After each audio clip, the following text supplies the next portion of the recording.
Hey guys, welcome back to the channel. This is story about what if Naruto Gold Dragon Emperor Part 1. Before I start, please do support for more amazing content and comments for Part 2. Do consider to subscribe my channel and share my video to your friends and check out the description as well. Let's start the video. Co Academy, Special Investigation Disciplinary Committee Office. Friday. Just another day at Co Academy, a former all-girls school turned co-ed, and for our one reddish blonde-haired hero of this story, it's just another at the office. His name is Uzumaki Naruto, aka Uzumaki Namikaze Naruto Sparta. He's one of the most brightest and intelligent students in all of Japan due to his high IQ. Because of that, he, along with a select group of students from different schools, are recognized as special students by Japan's Ministry of Education. Not only that, he is the current leader boss of Co Academy's Special Investigation and Disciplinary Committee, SIDC for short, and the so-called enemy of all boys due to his good nature and charm capturing most of the girls' attention in school. Naruto is a 17-year-old, third-year student with medium short, spiky blonde hair with red tips, icy, electric ocean blue eyes, 5 foot 11 feet tall, an impressive muscular, yet semi-slender body build, and whisker markings on his cheeks. His current outfit is the Co Academy male uniform, which consists of a black blazer over an open white, long-sleeved dress shirt with black highlights and a black t-shirt beneath it, a black headband with dark flame designs, matching black pants, and stylish red and black sneakers. Right now he is catching a few Zs in the SIDC room, which he considers his safe haven from the constantly attacking fangirls that reminds him of the fangirls chasing after a certain duckbutt at his former school, Konoha Academia. Konoha Academia. Despite it being a prestigious school, it's totally corrupt to the core. It's controlled by the Uchiha family, while being funded by various families who send their children there. But who cares about those jabronis? The education's better here, not to mention the girls, and the uniforms. While Naruto may be a pervert, at least he's not a major one like his godfather and a certain trio at Co Academy. His Zs were soon interrupted by a knock on the door.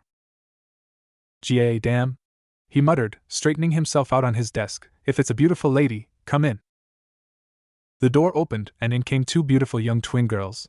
While one had a cute, innocent look, the other had a haughty and annoyed look. Both are 5 foot 2 inches tall, have indigo blue princess hair, pupilless white eyes with a lavender tint, DD cup breasts, and wearing the Co Academy girls' school uniform, which consists of a white long-sleeved, button-down shirt with a black ribbon on her shirt collar worn under a black shoulder cape and matching button-down corset, a black skirt, and black dress shoes over white crew-length socks. "Hinata-chan. Hibana-chan, what's up?" Naruto asked his two of many girlfriends and maids of the Uzumaki clan back home. "Ino and Nia has spotted the perverted trio at it again," Hizana said in an annoyed tone. "As always. You girls should be fine dealing with them, and I've had enough in dealing on them, so why report to me? The girls they're spying on are the members of our own disciplinary squad, and the two great ladies, Ria-san and Akino-san," Hinata said without stuttering, something Naruto and Hizana managed to whack her out of, literally and figuratively. Naruto slammed his head on his desk, making a few cracks in it, before getting up from it. "Huh, I see why you called me now. Come on then." He walked past the twins and smacked them on their rears. "Eep!" Hinata squeaked, blushing furiously. "Hey, Naruto-kun!" Hizana snapped as she started to chase Naruto. "Race ya!" he shouted back as the three ran down the hallways. Outside the girls' locker room. "Up here!" Naruto, Hinata, and Hizana headed up to the tree branch to two fellow blondes, in Naruto's case, Yamanaka Ino and Yamanaka Nia, who's also twins, that are 5 foot 3 inches tall, have long, platinum blonde hair, green blue eyes, fair skin, and C to D cup breasts, and wearing the Co Academy girls' school uniform, and is also part of Naruto's harem. "There they are," said Nia, pointing to the small windows where the perverted trio are. "How should you do it, Naruto-kun?" Ino said, smirking and putting a hand on her hips. "I mean, they're spying on your girlfriends and your sister. Naughty naughty, they get caughty." "Good point," Naruto grumbled, rubbing the back of his head and developing several tick marks. "You girls stay here. I'll be right back." "Don't beat them up too bad," Nia whispered in her boyfriend, making him smirk. "Hey, it's me," he said with a grin before he jumped off the tree and snuck over to where the perverts are, who were currently praising God for such a beautiful sight. Haida Issei, Matsuda, and Motohama, 3 second-year students who make up the Hentai Sanangumi, aka the perverted trio, and the most pathetic pieces of craps ever to grace the school.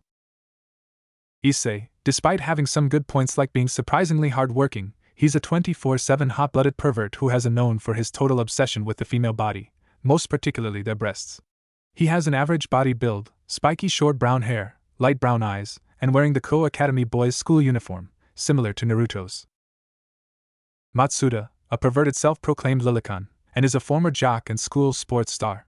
His earned nicknames include Perverted Baldy and the Sexual Harassment Paparazzi. Motohama, another perverted who claims to have the ability to calculate a female's body measurements just by looking. His own nicknames include Perverted Glasses and the 3 Sizes Scouter. Anyway, these 3 morons are so focused on the sight of the girls changing that they don't hear Naruto stomping loudly towards them, cracking his knuckles. Noticing that the windows were open for air and shows a clear sight of the perverts for the other girls, Naruto took a loud, deep breath and bellowed in a modified voice, "Holy shit, those tits are ginormous." The shout knocked the perverts out of their happy place and looked around wildly, while Naruto used Hiraishin to rush his rear back to the tree in record time as the wall cracked and broke down, knocking the perverts off the ladder they were standing on. When they looked up, they saw several girls wrapped in towels and staring down on the trio with evil and unforgiving glares. "That wasn't us," they protested, but the girls were having none of their bullshit as they started to clobber the perverted trio, their screams of pain echoing throughout the school as they were assaulted with fists, kendo sticks, pans, the kitchen sink, etc. "Would you lovely girls like to join in with your fellow ladies?" Naruto asked the 2 sets of twins, who all nodded eagerly and jumped down from the tree to join in on the beatdown, making Naruto chuckle. Just another day at Ko Academy. After the beatdown, the boys, in their chibi forms, were a bloody mess, and bruised from head to toe. The girls were satisfied, as they looked up to see Naruto giving them 2 thumbs up. One for the beatdown, and one for their beautiful towel-wrapped figures. The girls/maids in his harem winked at him and strutted back to the locker room swaying their hips at him. The 2 great ladies on the other hand, the black-haired one waved at Naruto while the redhead looked at him with a small smile before returning to the dressing room with her friend. Ano, you're Uzumaki Naruto-kun, aren't you?" Naruto looked down towards the source of the cute-sounding voice to see an attractive young girl who's 5'3" tall, with long black hair that falls to her hips, violet eyes, and C-cup breasts. She wore a uniform from a different school, which consists of a dark red jacket with the letter P embroidered in gold, a white undershirt, a red bow, and a green skirt with a thin white strip around the lower end of it. "Indeed I am." You're not from this school, judging from your uniform," Naruto noted, jumping down to the ground and smiling at her, but inwardly frowning because her aura was a bit off to him. "I actually never seen that uniform before. What are you doing here? Do you need help with something?" My school let out early, and well, Uzumaki-kun, are you seeing anyone at the moment?" the girl asked, rubbing her feet together. Naruto shrugged, "Depends considering how many girls are chasing me around, but I'm not dating anyone right now." "Why?" "I'm glad to hear that." "Huh. My name is Amano Yuma. Would you mind going out with me?" she asked shyly, her arms around her back holding her school bag and her heel digging into the ground. "Huh. Go out with you?" Naruto repeated while raising an eyebrow, slightly noticing an unfriendly ulterior motive. "You fell for me in something?" Hi. Yuma responded, "I've always seen you walking across the bridge, and you look so cool, and that's when I knew you were my." Unknown to her, Naruto was not buying it. Things like this happened at his old school, Konoha Academia.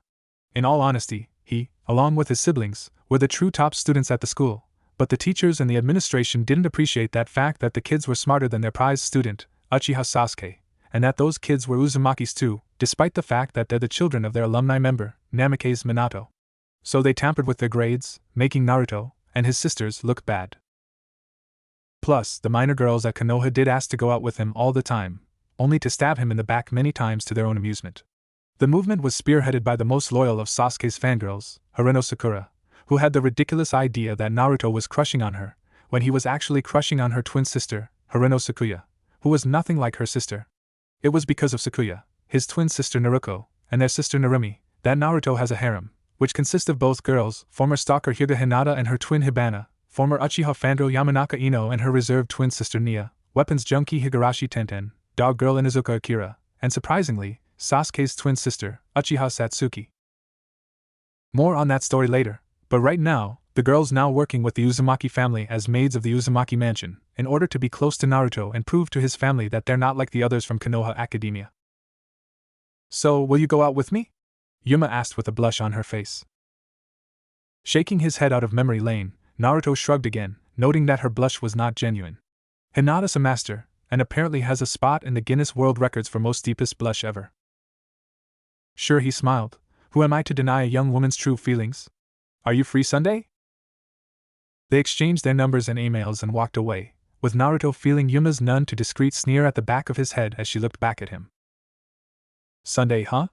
Naruto thought, looking at his watch while walking back to Hinata, Hibana, Ino, and Nia. Better focus on today for now, since I have that chess match against Akino-chan in an hour. Park, Sunday evening. Well, Yuma-chan. It certainly has been an enjoyable day. Yes, it has. We had a lot of fun today. Arigato, Naruto-kun. Yes, it has been an enjoyable day. Both Naruto and Yuma went to a coffee shop where couples frequent, the shopping mall, an amusement park, an arcade, a 5-star restaurant, and finally, a romantic action movie. Well, time for me to go. My mom's gonna have my head if I'm out too late. Naruto said with a nervous laugh. Do you want me to walk you back to your place? Okay, start things first, Naruto-kun. What's up, Yuma-chan? She blushed a bit and asked timidly, in honor of our first date, do you mind doing me a favor to commemorate this special moment? Naruto raised an eyebrow and shrugged, smiling. What kind of favor are we talking about? I have a bad feeling about this. Yuma walked up to Naruto, looked him in the eyes, and smiled. Would you mind dying for me right now? She asked with a sudden, eerie smile. Naruto's danger sense went off and he managed to jump out of the way just in time as a spear made of light materialized in the girl's hand, the point pointing where Naruto's heart was. Whoa, a spear of light? Since you tried to stab me, I'm gonna have to guess that you're a fallen angel. Naruto mused as he straightened up. I thought all the devils, angels, and fallen angels have a strictly enforced order not to mess with me or my clan. May I ask why you're trying to kill me, Yuma-chan? Gomen, Naruto-kun, she said, smiling maliciously as her cute voice changed into a lower pitch yet seductive and haughty tone of voice, but you'll never know. She released her black wings from her back, shredded her clothing as she grew a bit taller, 5 foot 5 inches, and taking on a more slightly mature appearance, with her eyes taking on a darker, evil look. She now wears black, strap-like objects resembling leather around and under her now D-cup breasts, a thong-like piece held around her hips by 3 thin straps, gloves that run right up her arms with small lengths of chains hanging from them, shoulder guard-like objects on her shoulders with 3 large spikes sprouting from her right shoulder, and black boots. Although short-lived, playing lovey-dovey with you was fun. I'll take good care of this gift from you, she said, stroking the silver necklace he gave her. So? Damn, there's no way my luck is that bad. Why did she have to turn from a cute to a hot chick? Naruto grumbled before sighing loudly. Looks like I'll have to apologize in advance for consuming you, fallen angel. Consuming? Yuma repeated as she materialized red energy to create a spear. Are you a cannibal or something, Naruto-kun? Naruto smirked. Nope. It's just an expression for kicking your ass. In this world, the law of the jungle applies on the battlefield. The strong may feed on the weak, but I feed on the strong, and fallen angels like you are on the menu. Rainer sneered at that and threw the light spear at Naruto, who ducked, took off the guitar case that he had on his back, and kicked it open, taking out a massive broadsword with a heavy double-edged blade, notched on both sides near the tip, and the pommel resembles a single spike. The grip is plain, but the guard is skeletal, with a skull face on each side leading to the rib cage from which the blade emerges, and the cross-tree folded against the ribs. Meet Rebellion, one of my clan's heirlooms, he said, pointing the blade at her. I have to warn you, if you strike me down, I'll become more powerful than you could ever imagine, but you'll have to work for your kill, Yuma. Oh, I will. She sneered, materializing several more light spears, and the name's not Yuma, she added as she fired off her light spears at Naruto, who was digging into his guitar case, pulling out a white and silver belt buckle-like object and a unique 6-cylinder double-barrel magnum revolver named Blue Rose. It's Fallen Angel, Rainer. Naruto rolled out of the way of the light spears and fired a few charged at another wave of light spears, causing them to explode as he retreated to the top of the tree, pointing Blue Rose at her as he equipped the buckle on his waist. The buckle then flashed and attached itself to Naruto by wrapping a belt around his waist with a book-like object hanging from the belt's left side. I stand corrected then, Rainer-san, he said as he pulled on the buckle, opened up the book-like object, and pulled out a card with a revving sound. Dodging and rolling away from another light spear that was thrown at him, Naruto raised the card, showing a picture of an armored being, flipped it around, and inserted it into the belt, with it announcing, Came in Ride. Dodging another light spear, Naruto spun around and lashed out with a spin kick to keep Reiner back, and yelled, "Henshin!" Closing the belt, it announced, "Decade," with multiple holograms appearing around him, and then converging into one and donning him in a black, white, and magenta armor trenchcoat as 10 cards appeared in the air and insert themselves into his shoulder, giving them a barcode-like motif as green futuristic sunglasses, completing his transformation into the XP of Kamen Rider Decade. Cracking his neck, Naruto opened up his Decadriver and Ridebooker and took out a card with another Kamen Rider on it, also inserting the card to the Decadriver and closing it. Kamen Ride Phase. The belt turned into another belt with various gadgets as a cell phone appeared in Naruto's hands. Opening it and punching in 555, it announced standing by. Henshin.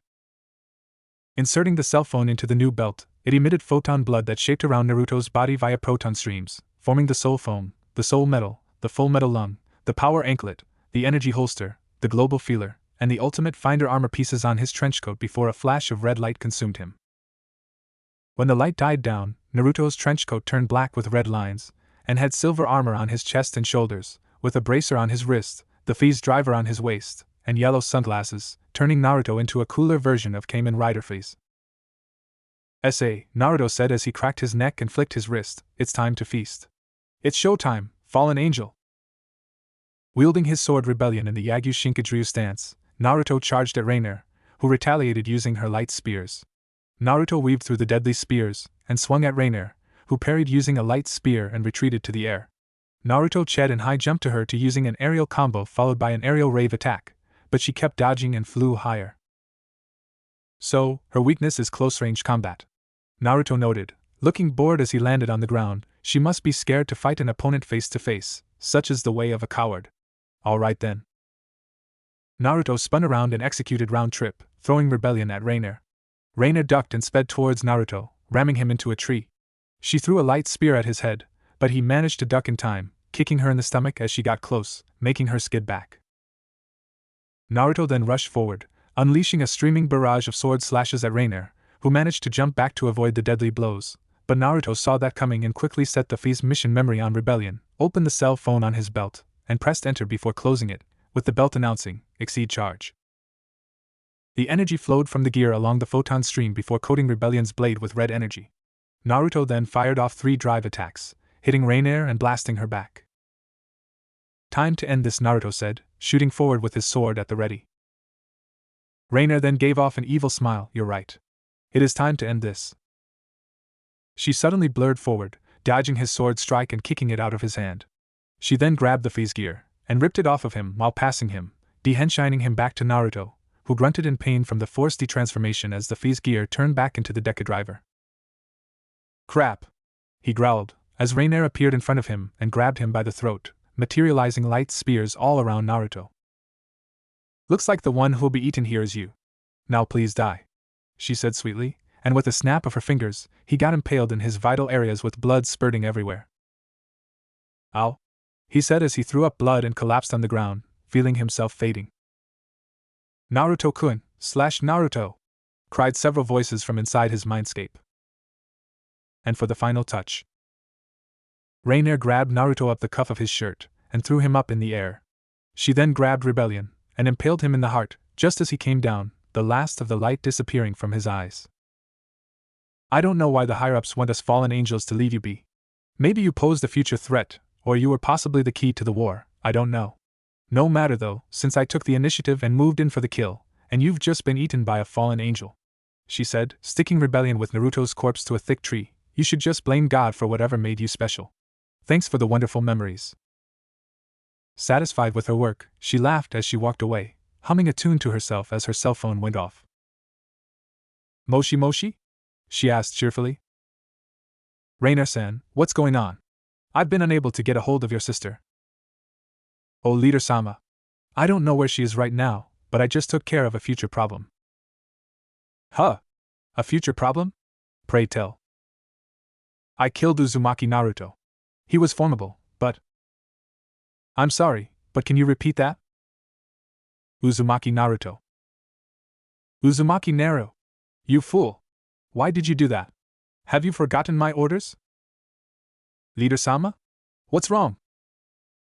There's a reason why we have strict orders not to bother that boy or his family. I only wanted you and your sister's group to only run surveillance on him and that other kid. But because of you, you've now unleashed a power greater than the three factions combined. Rainer frowned at that. No, he can't be. There's no possible way he's the one with their bloodlines. I mean, I killed him easily. Just then, an explosion of power flooded the park, crushing Rainer as she fell to her knees from the sheer weight of it. Now horrified, she turned to find a sight that will forever be embedded in her mind forever. The conflict between the three factions is about to receive a new challenger. And he is pissed. SA, it's time for round 2 Fallen Angel. Flashback no Jutsu, Naruto's room, nighttime. Naruto. Hi, Ka-san? Answered a 5-year-old Naruto. Remember about the time I told you about your power? Hi. It's used to protect my friends and family, and will fully awaken if I die. Kushina nodded, adjusting her hold on her 2-year-old daughter, Naruna. Yes, but remember this. If you are killed by a devil, angel, or fallen angel, you'll go through an ascension, and with your new power, you have the task of changing the tide and ending the war between the three great factions. Naruto was amazed. My power can turn the tide of battle? Along with the choices you make along the path to ending the war. However, the three great factions know of our existence, and have a strictly enforced order not to confront you and any of us in any way. If they do, well, Kushina smiled mischievously. They'll doom themselves? Naruto guessed, tilting his head to the side in a cute way. Yep. Now come here you, Kushina said, hugging Naruto close for being so cute. Flashback KI. Opening theme, Trip Innocent of D by Larval Stage Planning. Park evening. Rainer prided herself on being a fallen angel. To her, it was worth becoming one after raping a little innocent boy and killing him after a fallout with her angel parents after her older sister became a fallen angel herself. Becoming one of the fallen granted her more power than she ever dreamed. She may act sweet and attractive, but can be a cruel and manipulate bitch. During a briefing for her next mission, she overheard a conversation about an enforced rule not to kill a certain human named Uzumaki Naruto. When she asked about it, the only answer she got was, "Trust me, you don't want to know. Don't fuck with that kid, or his family. It won't be healthy for anyone." Thinking that Uzumaki Naruto was a dangerous human to be eliminated due to the strict order not to kill him or his family, she decided to get rid of the problem once and for all along with her acquired target, Haida Issei. But now she realized the reason for the strict order not to harm Uzumaki Naruto in any way. She heard stories, but dismissed them as nothing but mere fairy tales. Oh, how wrong she was. Kokabil-sama, Sorry, Rainer-kun, but we'll have to cut you loose since you've disobeyed a direct order. You were a valuable asset, but alas, it looks like you're on your own. The line went dead, for now she's about to pay the piper, as her formerly decreased target's eyes snapped open, revealing red eyes with slits as his wounds from where the light spears pierced him healed. His hair was still blonde with red tips, but with silvery white streaks and black strands. Smirking, he pushed himself off the tree, with rebellion still pierced through his heart. You fucked up now, lady, he growled, pulling rebellion out of his chest. You're about to find out firsthand why the devils, angels, and fallen angels never screwed with an Uzumaki Namikaze. Uzumaki Namikaze? Oh god! Rainer thought in panic, are you really Dash? Uzumaki Namikaze Naruto's rebellion suddenly changed, the pommel spike splitting open into several spikes, the cross trees extending, and the skull eyes growing red. Sparta. Not only the leader of the Special Investigation and Disciplinary Committee in Ko Academy, but also known as a Twilight Celestial. Rainer's fear spiked several notches as she backed away, rebellion now surrounded by a crimson and bluish-silver aura. Right in one. Kind of a cool nickname that better than the Descendant, don't you think? Shrugging, Naruto stepped forward and channeled chakra in his feet to unleash a powerful thrust attack known as the Stinger. Rainer tried to dodge, but got blasted back into a tree as Naruto prepared his next attack. Strike! He yelled, executing a lightning-quick drive attack, sending a powerful red shockwave, hitting Rainer and sending her through the tree. Rainer cried out in pain and fired off a few light spears in retaliation, but Naruto blocked them all by lazily spinning rebellion in front of himself, yawning as he did it. Steeling herself, a bruised Rainer gripped a light spear and engaged in a short sword fight with Naruto before he parried a stab to his heart and booted her in the head, forcing her back. What's wrong, Rainier? You're not done already, are you? Just throwing light spears isn't the only thing you can do, right? He taunted, letting out more of his power and letting it blanket the area along with his killing intent, making Rainier nearly piss herself. Rainier responded by sending a concentrated light spear at Naruto, but he put his finger out, letting the spear dissipate harmlessly off his finger. For someone of the twilight who dwell between the light and darkness like myself, that tickles, Naruto said mockingly, waving his hand around as if it was burning. Got anything else? Don't tell me fallen angels are just one-trick ponies. Twilight? It can't be. Twilight Elemental? One who of the light and darkness. Oh God, I can't win. I gotta get out of here. She screamed in her mind, flapping her wings and prepared to fly off. Oh no you don't! Naruto shouted as he planted rebellion in the ground, his arms turning into black and blue devil bringers, with one of them shooting forward as a large, blue spectral arm. He snatched Rainier out of the air by her ankle with her screaming, pulled her down to him, and initiated his buster attack. With his spectral arms materialized, Naruto threw a barrage of punches to her sternum, then threw a few overhead punches, bouncing her off the ground twice, before delivering an electric winged god fist uppercut, sending her into the air. He then used materialized Yamato, and used maximum dimension slash, disappearing and dashing about with judgment cuts while she's flying through the air. Naruto then finished it up by meeting her in the air behind her, grabbed her around her midsection and drilled her to the ground with a spiraling German suplex, creating spider cracks as he rolled away to view his handiwork. Rainier was a mess and was barely alive at that point. Her black wings were broken, and cuts riddled all over her bruised body. She shakingly got to her feet, but instead got an eyeful of a double-gun salute to her face from Naruto. Yippee-ki-yay, bitch! Stone Cold Uzumaki Stunner! He shouted before he kicked her in her stomach, making her double over as he locked her head in a three-quarter face lock on his shoulder, and fell on his but with her face still on his shoulder. The result was Rainier's head bouncing off Naruto's shoulder, and her body propelled into the air before landing painfully on her back and broken wings, the latter making her scream out and thrash around since a fallen angel's wings like hers are so sensitive. Boring. I thought you fallen angels were more powerful, but I guess you really are nothing but one-trick ponies with your light spears. How disappointing. Naruto said, shaking his head and rubbing his shoulder. I knew I should have released my gravity and resistance seals before engaging you. I wouldn't have gotten killed, but at least I awakened my powers, and I have you to thank, Rainier. Rainier could only cough up blood in response. What have I done? Rainier thought, gritting her teeth while finding it difficult to move. Now that he's awakened, the plan to gain the sacred gear Twilight Healing will fail. I'm so sorry, Wani-sama. I've stunned your ass, so don't bother trying to move. You're already finished. Hey Kiyomi-chan. Naruto thought in his mindscape, sealing away rebellion in Yamato, some Yuki, poor favor. Hi Naruto-kun. The busted nine-tailed red-headed fox vixen replied from inside his mindscape, materializing her 9 crimson chakra tails. We're so glad you're alive. Guess we worried for nothing, huh? I love you guys too, Naruto said as he walked over to the prone Rainier and lifted her up by the neck. Stop, please, Naruto-kun. I'm so sorry. Rainier pleaded, please I love you so much, have mercy. Naruto glared at her, mercy, like you showed your past victims ever since becoming a fallen angel? Sorry, but I'm all out of mercy today, dear Yuma-chan. Focusing chakra and Yuki into his eyes, Naruto activated his unique Sharingan that's shining blue and slit-eyed with red Tomo, making eye contact with the fallen angel, Tsukuyomi Kaisei. Naruto's Tsukuyomi world. Where am I? You're in my world now. What? Too bad. Normally you'll be in here for the next 72 hours, but this is different from the usual Tsukuyomi. For the next month, your ass belongs to me. And no. Hey Yoko-chan. What is it, Kiyomi-chan? I have an idea, giggles. Oh boy, pervert Kiyomi, at it again. Can it, Kurami-chan? Real world. 3 seconds later, Rainier cried out, her body suddenly having a massive, mind-blowing orgasm as she was dropped to the ground. A month in Naruto's Tsukuyomi escape with Kiyomi and Yoko can do that. Honestly, Rainier, I really planned on killing you, but it would have been a waste. Naruto admitted, you dying would have been an escape from the torture that is to come from my sisters, especially my mother, Kushina.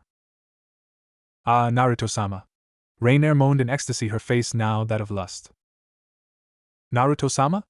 Naruto raised an eyebrow as he bent down to her level. Are you switching sides or something? I'm sure she would after Kiyomi and Kurami fucked her senseless in every single way for a month inside your Tsukuyomi world and you continuously denied her climax for hours, Naruto-kun," said the buxom white-haired ten-tailed beast, Kagura, with Kage Bunshin to boot. "Hey! It was my idea to begin with," Kiyomi protested, waving her arms around. "That fallen bitch needed to learn her place after she killed Naruto-kun." "Sigh point," Kurami grumbled. "Both of you, can it before I come in there and dash?"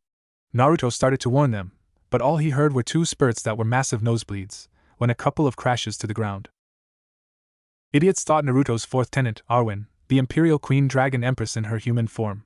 She has dark silver hair, light silver eyes, a regal yet beautiful face, and a black kimono hugging her shapely figure. Oops, forgot that they can't control their perverted imaginations. That's gonna come back to bite me, Naruto muttered, turning his attention back to Rainier. Fuck the fallen angel, she panted, before climaxing against her will, still feeling Naruto's power. Good answer. We'll talk later, but for now you'll spend some more quality time Q-chan, Yoko-chan, and Arwen-chan. Sweet dreams. Naruto, lifting her up by the shreds of her remaining clothing. He then used Kamui on her, sending her to an isolated prison area of his pocket dimension, a world between his mindscape and dreamscape. Next, he sent out a pulse, clearing the area of his aura as he picked up his guitar case and Deca driver. Well, that completes the festivities. Some conclusion of a date that was, but there'll be another chance to consume a fallen angel. Man, Ka-chan's gonna kill me for getting killed like that, Naruto said, turning around and exiting the area as his hair returned to its normal form. I'm hungry. I just hope Satsuki-chan, Tayuya-chan, and Cheyenne-chan don't try and ambush me again for sex like last time. Then again, who cares? Kage Bunshin will always rule, Databao. If Naruto stayed a little while longer, he would have seen a busty, crimson redhead 17-year-old young woman step out from behind a tree, who arrived during his rebirth. She's a third-year student who's 5 foot 8 inches tall with crimson red hair that reaches down to her thighs, with a single ahogue sticking out from the top and loose bangs covering her forehead and side bangs framing her face. A buxom figure and DD-cup breasts, beautiful blue-green colored eyes, and wearing the Ko Academy girls' school uniform, which consists of a white long-sleeved, button-down shirt with a black ribbon on her shirt collar worn under a black shoulder cape and matching button-down corset, a magenta skirt with white accents, and brown dress shoes over white crew-length socks. She is the girl who suffered from the recent perverted trio incident, the leader of Ko Academy's occult research club, and one of the two great ladies of Ko Academy, Rias Gremory. Naruto-kun, she thought, putting a hand to her fast-beating heart, you really were the descendant, the Twilight Celestial all this time? Yes, Rias Gremory has fallen for the leader of the Special Investigation and Disciplinary Committee, Uzumaki Naruto, the feeling in her heart returning ever since she saw him hang out with her best friend Akino one day. Back during the incident at school with the perverted trio, she was relived that Naruto, along with the girls in his harem, defended and protected her and her friend from those lustful perverts. She did not appreciate her body being viewed upon as if someone was window shopping. Even though she in love with Naruto, Rias was finding it difficult to confess to him, with one of the reasons due to the fact that she found that her best friend Akino was in love with Naruto too, for the same reasons, and the fact that he has a harem already. They were both attracted to everything about him, from his personality, his foxy charm, his academic performance, and his sexy body. To them, he was the ideal man to spend their lives with. I'll have to talk to Akino tomorrow. I've stalled on that conversation long enough. Now that Naruto-kun's reborn, hopefully he'll side with us devils and join my peerage, and maybe save me from him, Rias thought with determination, looking at a picture in her locket of a 2 kids, reddish blonde-haired boy and a redhead girl, and started following him discreetly. Meanwhile nearby, Naruto sneezed. No doubt a sexy lady's talking about yours truly. Must be one of my girls or the fangirls, the worst kind. He thought, unconsciously rubbing his left arm, which was starting to pulse with a foreign energy that Arwen recognized. What the? Drake? What the hell? How did you get into Naruto-sama's body? Me? I've always been here, hibernating, until the kid's ascension woke me up. Looks like things are going to get real interesting. Indeed. Opening theme, Trip Innocent of D by Larval Stage Planning. Uzumaki Mansion, think Lara Croft's manor from the first Tomb Raider movie. Uzumaki Naruto is a fearless individual. He can stare into the face of death and give it the double gun salute, like he did in his battle against Rainier. Hell, he'll do even the DX chop. That and the 3 Japanese gods, Kami, Yami, and Shinigami won't let him or his clan die due to their blessings.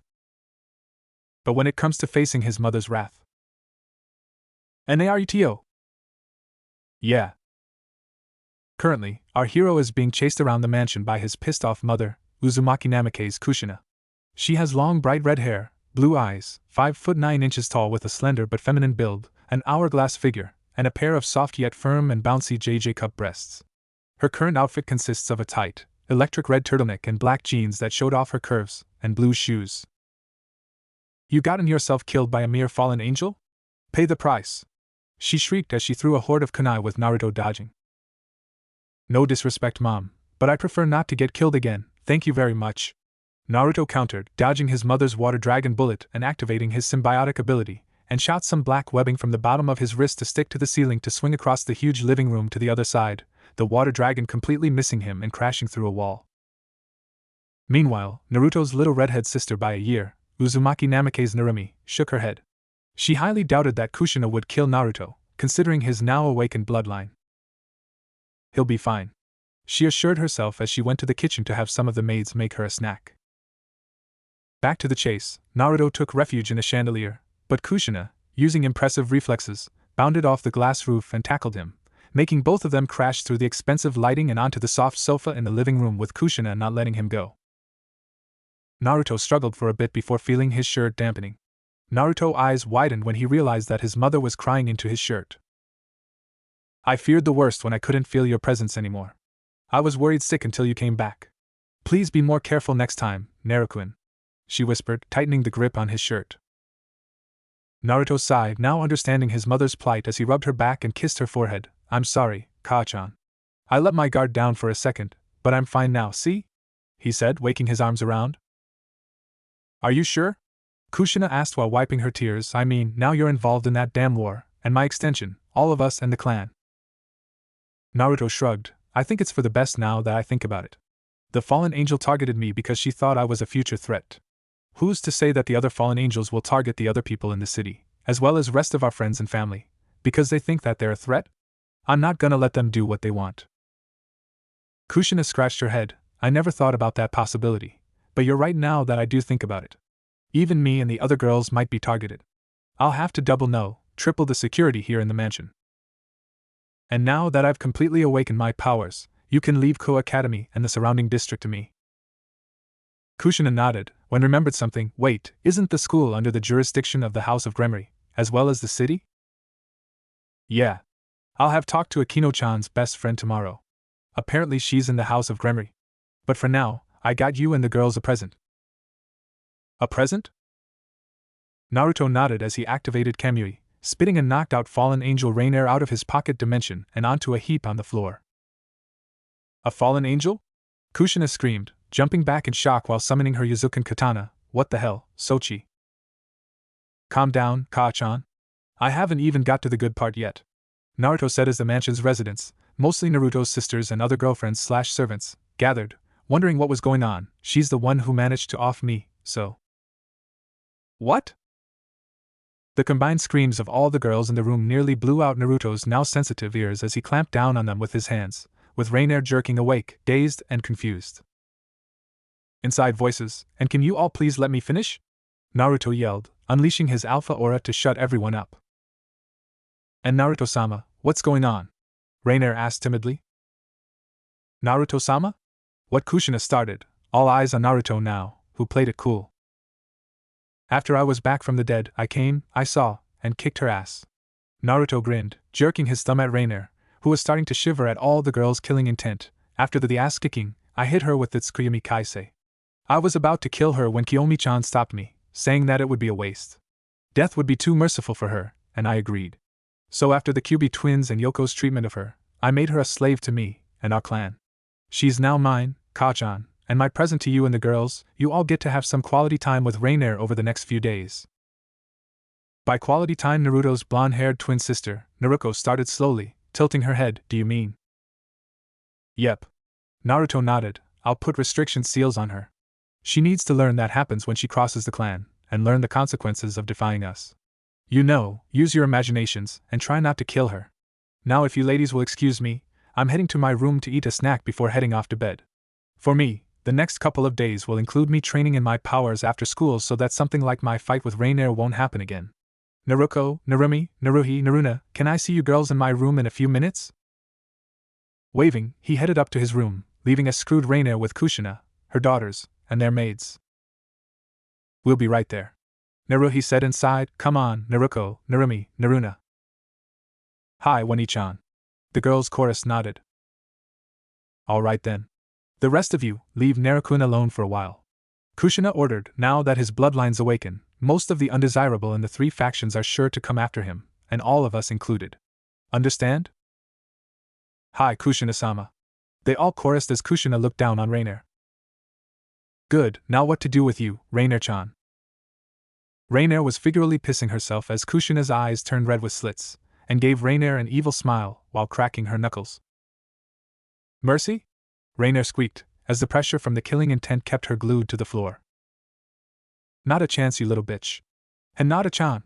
Hibana-chan. Take this pathetic fallen angel to that room. Make sure she's as comfortable as possible. The Hyuga twins quickly picked up either arm of Rainier and dragged her down to the basement.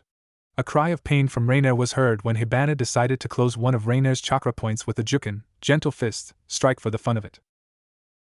Ino-chan. Nia-chan. Get ready to work overnight. Hi, Kushina-sama. The twins' blondes chorused as they went to get their things for torture and interrogation. Kushina-sensei, what about me? I can be of some use. Asked a woman with dark violet hair styled in a short, spiky ponytail, light brown, pupilless eyes, and wearing a black, Spiral Corps Special Forces uniform. Are you sure, Anko? Kushina asked. We're not trying to kill her here.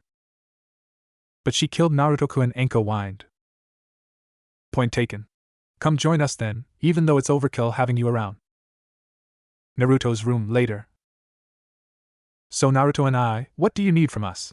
Naruko asked as Naruto turned from his desk to face his sisters all clad in their pajamas. Uzumaki Naruko, also known as Uzumaki Namikaze Naruko Sparta, Naruto's twin sister, and Kushina's middle child.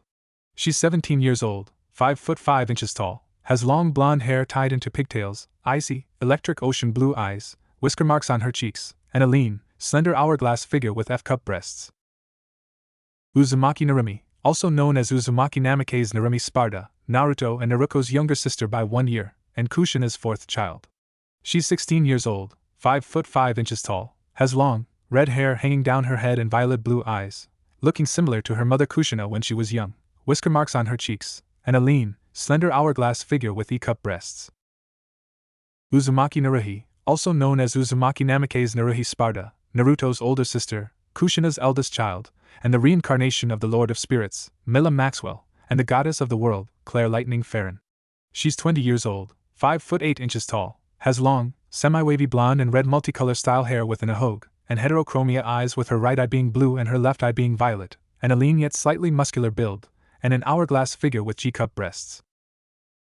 Uzumaki Naruna, also known as Uzumaki Namikaze Naruna Sparta, Naruto's youngest sister, and Kushina's second youngest child. She's 14 years old, 5 foot 2 inches tall, has medium short hair with red hair on the left half and blonde hair on the right half, violet eyes, and developing hourglass figure with C-cup breasts. Are you girls doing anything tonight? Naruto asked, tapping his desk with his finger as they shook their heads. Nope, Oniai-chan. Narumi replied, it's a school night, so we'll be going to sleep after we leave your room. As for myself, I plan to transform, into my 17-year-old self and transfer to your school. Naruhi said, due to the fact you can't stay out trouble. It was just one time. Naruto grumbled, scratching his head, it won't happen again. But are you sure? I graduated from the University of Tokyo early, so I'm absolutely positive. And since Naruna here has no school to go to since Konoha Academia decided to BS, we'll sneak her into Ko Academy with help from our friends at the Ministry of Education. Naruhi decided, with Naruto nodding. Well, you don't need to henge into a younger form. Believe it or not, Ko Academy actually has a college as well on the school ground, so you can easily enroll there. There's also talks about adding a grade school and junior high school as well. Naruto pointed out. Huh, sounds good. Naruhi said, nodding, I'll enroll in the college, and Naruna can be temporarily enrolled in the first-year classes. Excellent. Yay. So, what do you need from us, Oniai-chan? Naruna asked, bouncing up and down. Naruto held out his hand, and materialized 4 balls of white light with dark electricity arcing across them and rainbow-colored energy flowing out of them. The fallen angels are sure to come after us since they screwed up in trying to off me, and since we all share the same heritage and bloodlines from our Ka-chan and Tusan, you girls share the title of descendant with me by default. I don't want my sisters going through the same ritual as me, so. Before the girls could react, Naruto thrust his hand out, the energy spheres speeding towards the girls and entering their bodies at the same times. Hey! Narumi shrieked as energy started to arc off her body just like her sisters. What did you do to us? Naruna asked, looking at the energy arcing off her body curiously. Giving your bodies and bloodlines a jumpstart. Naruto replied, the process should be completed after a good night's rest. You could have warned us, or even asked permission first, Naruhi said reproachfully. He would have, but where's the fun in that? Better now than later since the fallen angels are starting to move. Beside, I can't let Naruto and I have all the fun since he's awakened. Naruko giggled, and sighed as she felt power welling up inside her. You have a point, but Naruhi grumbled, what about Tsubaki? Uzumaki Namikaze Tsubaki Sparta is the youngest of the Uzumaki Namikaze siblings at 8 years old. She's currently residing over at Yuza Island, watched over by the CEO of Spiral Corp, Uzumaki Mito. Naruto shook his head as he went to his bed. She's too young and currently still in training. For now, you ladies can thank me later, because now that that's done, I'm going to sleep. Oniai-chan, are you sure my power should be awakened too? Naruna asked nervously. Oh, you'll be fine, Naruko said as she started leading her and Narumi out of Naruto's room. You can sleep with me if you want. Good night, Naruto and I. When Naruko, Narumi, and Naruna left the room, Naruhi turned to Naruto. There won't be any pain from this, will there? There might be if you're still awake, so I suggest going to sleep right now, Naruto said, though there will be some mild discomfort, you'll be too deeply asleep to notice. Thanks, I feel much better, Naruhi said sarcastically. I'll sleep with the others to comfort them, just in case. Please do. Naruto nodded as he laid down and covered himself. Good night. Good night. As Naruhi stepped out of Naruto's room after turning his light off, she smiled. So, he's using Kiyomi's, Kurami's, Kagura's, and Arwen's chakra to jumpstart our bloodlines. Not bad. Better later than never. Arigato, Oturo, little brother, she whispered, looking back at Naruto's now sleeping form. Naruto's room, Monday morning. The light shined through the curtain in Naruto's room as its owner woke up and yawned. Damn it, Kiyomi-chan, Kagura-chan. Did they really have to force me to train in my mindscape on a school night? They're so getting it next time. Maybe Kurami will help me this time. Sitting up, he stretched and rubbed his eyes until he noticed something out of place. Oro? He mumbled, lifting up his blanket to find himself in the nude. Where's my shirt and briefs? I never sleep commando. Looking around his room, he found his shirt and briefs on the floor, along with another pile of clothes nearly folded that were not his, especially the pair of black and pink bra and panties that topped the pile. What the hell? He muttered, looking to his left to find a body-sized mound next to him covered with the other half of his comforter. He pulled it back to find his redhead schoolmate, Rias Gremory, sleeping next to him, just as naked as he was in all her glory. One of the two great ladies of Koa Academy, Rias Gremory. How the hell did you get in the mansion and in my room, huh? He started sniffing, the scent of her making him facepalm. Wait minute, of course, Gremory. You're. The redhead started moving. She rubbed her eyes and opened them. Is it morning already? She asked before getting up to stretch and yawn, showing her full, bouncing breasts for Naruto to see. Yeah, it's morning, though I like them better if they started later. Naruto deadpanned, looking at her breasts before looking at her yawning face. Ria's eyes then locked onto a less than amused Naruto and smiled. Oh hail, good morning, Naruto-kun. Yeah, oh hail my foot. Naruto snapped. What are you doing sleeping with me in my bed? Not that there's anything wrong with that, he added, smiling slightly with a tick mark on his head. Well, Rias playfully adopted a mock-thinking pose. I was stalking you, but then a stray cat got in my way, getting me lost on the road of life. Naruto's sweat dropped. Sounds like a certain scarecrow I know, he thought as Rias hung her leg from Naruto's bed and leaned her head on her other knee. Apologies for the late introduction since this is the first time we're speaking to each other, she said as bat-like wings suddenly emerged from her lower back. I am Rias Gremory, a devil. Nice to finally meet you face to face, Uzumaki Naruto-kun. Likewise, Rias Gremory-san. Naruto-kun. Naruto paled when he heard his mother's voice coming from the hallway. Oh. Naruto-kun, wake up! You're supposed to be down for breakfast by now. Kushina called out, her voice getting closer. Hinata-chan, Hibana-chan, Ino-chan, and Nia-chan already went ahead. Of all the days she decides to come wake me up, I'll be right down. Just hurry up. Your sisters are already eating. Just because you're a special student who has the backing of the Ministry of Education, doesn't mean you should abuse your privileges. Rias giggled as Naruto rolled his eyes, grabbing his briefs and quickly pulled them on. Then he grabbed a blanket and wrapped it around Rias' body. You're not going to try and hide me? Rias asked, cocked her head to the side. Ka-san would detect you anyway. Naruto explained, might as well get it over with. Naruto-kun? The door opened and Kushina poked her head through the door to find Naruto pulling his shirt on, and Rias looking at her in curiosity. Oh hey oh ma'am, she greeted cheerfully. Kushina blinked, her brain currently trying to process why a foreign young woman is in Naruto's bed while he's getting dressed. Oh hey oh, Ka-chan. You know you're gonna catch flies if your mouth continues to hang open like that. Naruto said wryly as he rummaged through his closet for a clean uniform. We'll be right down. Hi, we'll be waiting. Kushina said slowly as she backed out and closed the door.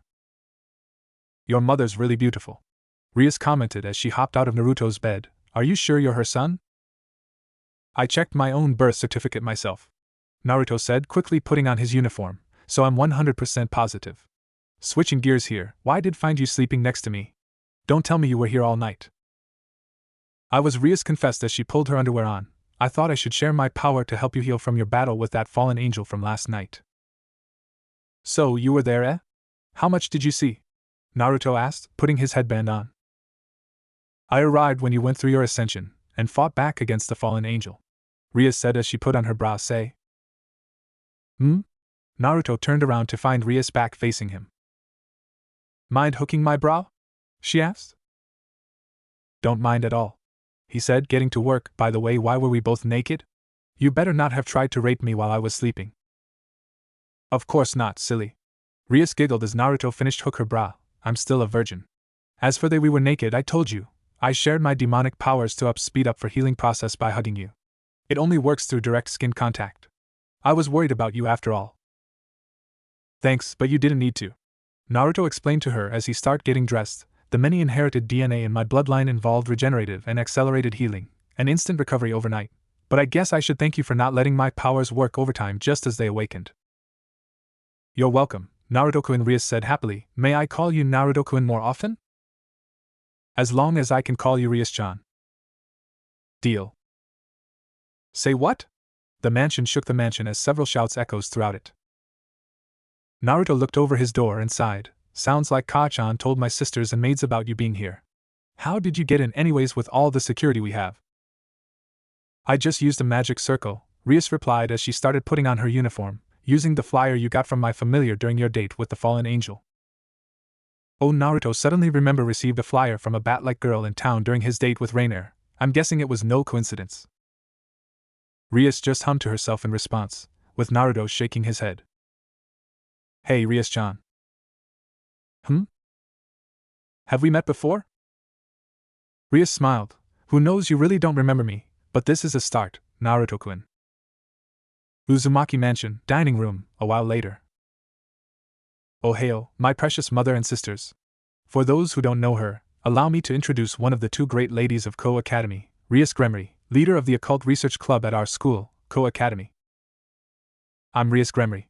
Nice to meet all of you. Naruko grunted while finishing her last bit of toast. Narumi and Naruna smiled and waved at her.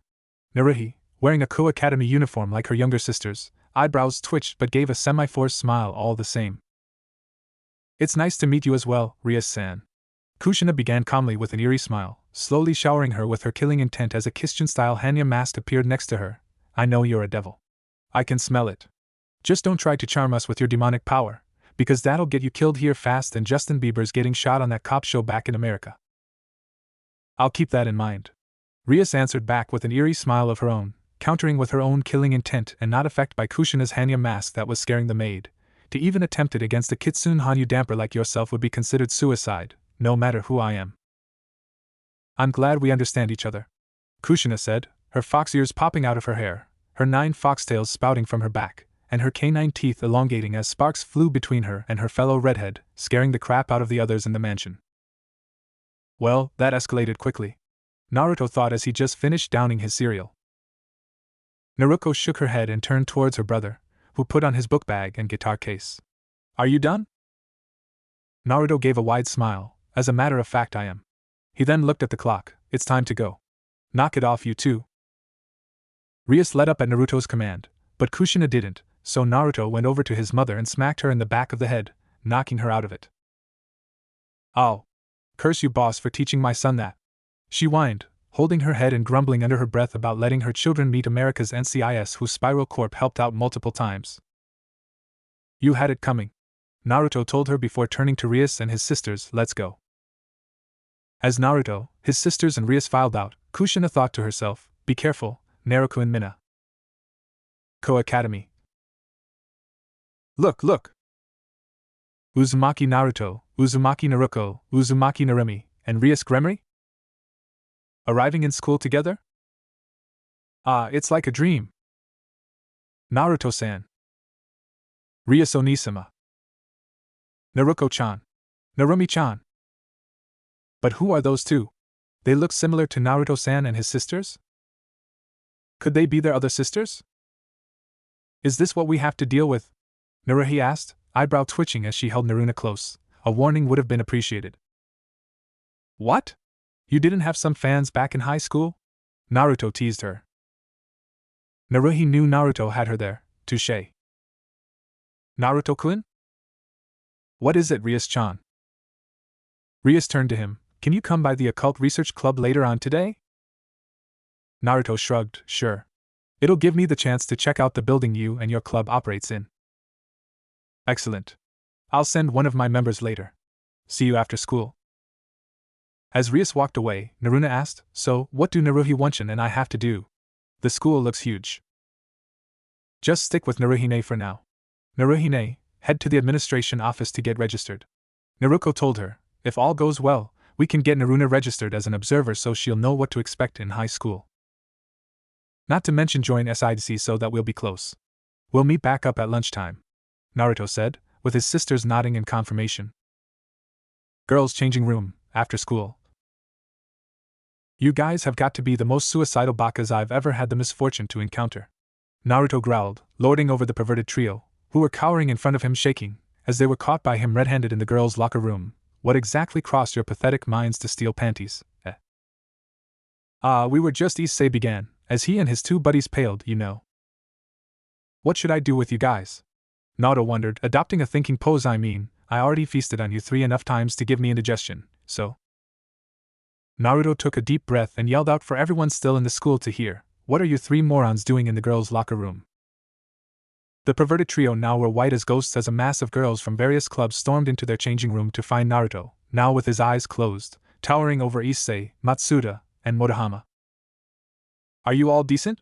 Naruto asked, getting replies of hi, Naruto-san, allowing him to open his eyes to find the girls in their club uniforms. Good. Era.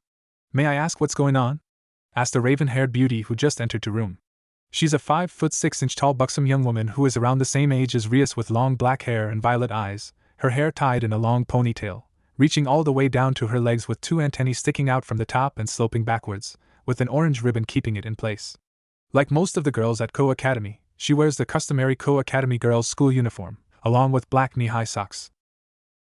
Just a bunch of perverts stealing underwear, Akino-chan.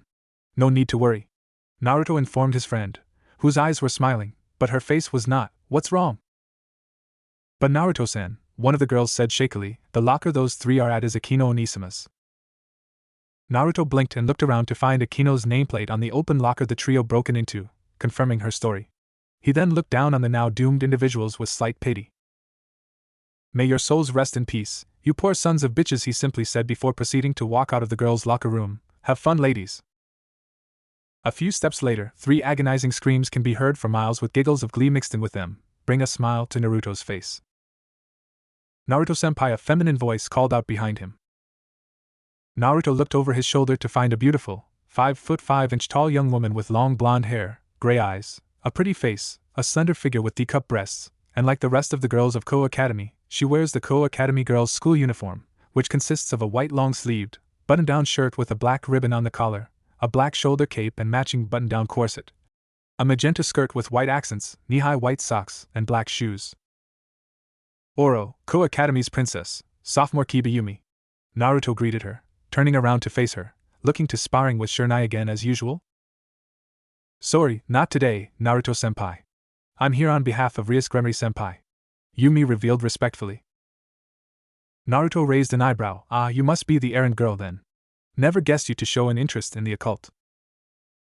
You'll be surprised, Yumi said, smiling cutely. Oh, Akino-senpai. Naruto turned to find Akino coming up to the two with a pep in her step. Did you have fun, Akino-chan? Yep, she said with an eerie, sadistic smile before her face returned to normal upon seeing Yumi. Are you going to the clubroom? She just came to pick me up. Naruto waved his hand towards the direction to outside. Lead the way, ladies. Occult Research Club. Ring Machi Machi? Naruhi, what's up? Yes, okay, I understand. Just be careful, alright? Good. Okay, Ja-any. Naruto closed his Spiral Corp manufactured smartphone. Naruhi and Naruko is taking the others back home. Naruko will be coming back for me soon, he explained, answering Yumi and Akino's questioning looks. I see, Yumi said as she opened the mahogany-colored doors. We're here. This is the Occult Research Room's meeting room. This is your first time here, right, Naruto-kun? Akino asked. Yes. Nice digs. Naruto complimented as he looked around. That's right, Akino-chan's the vice president of the club. The clubroom interior was a wood-paneled room with Victorian-style couches and chairs along the walls. One side was set up to be able to be used as a bath, and a large magic circle that Naruto guessed was there to allow teleportation, since Rias-chan left the same magic circle in his room. Lighting the room were several candles.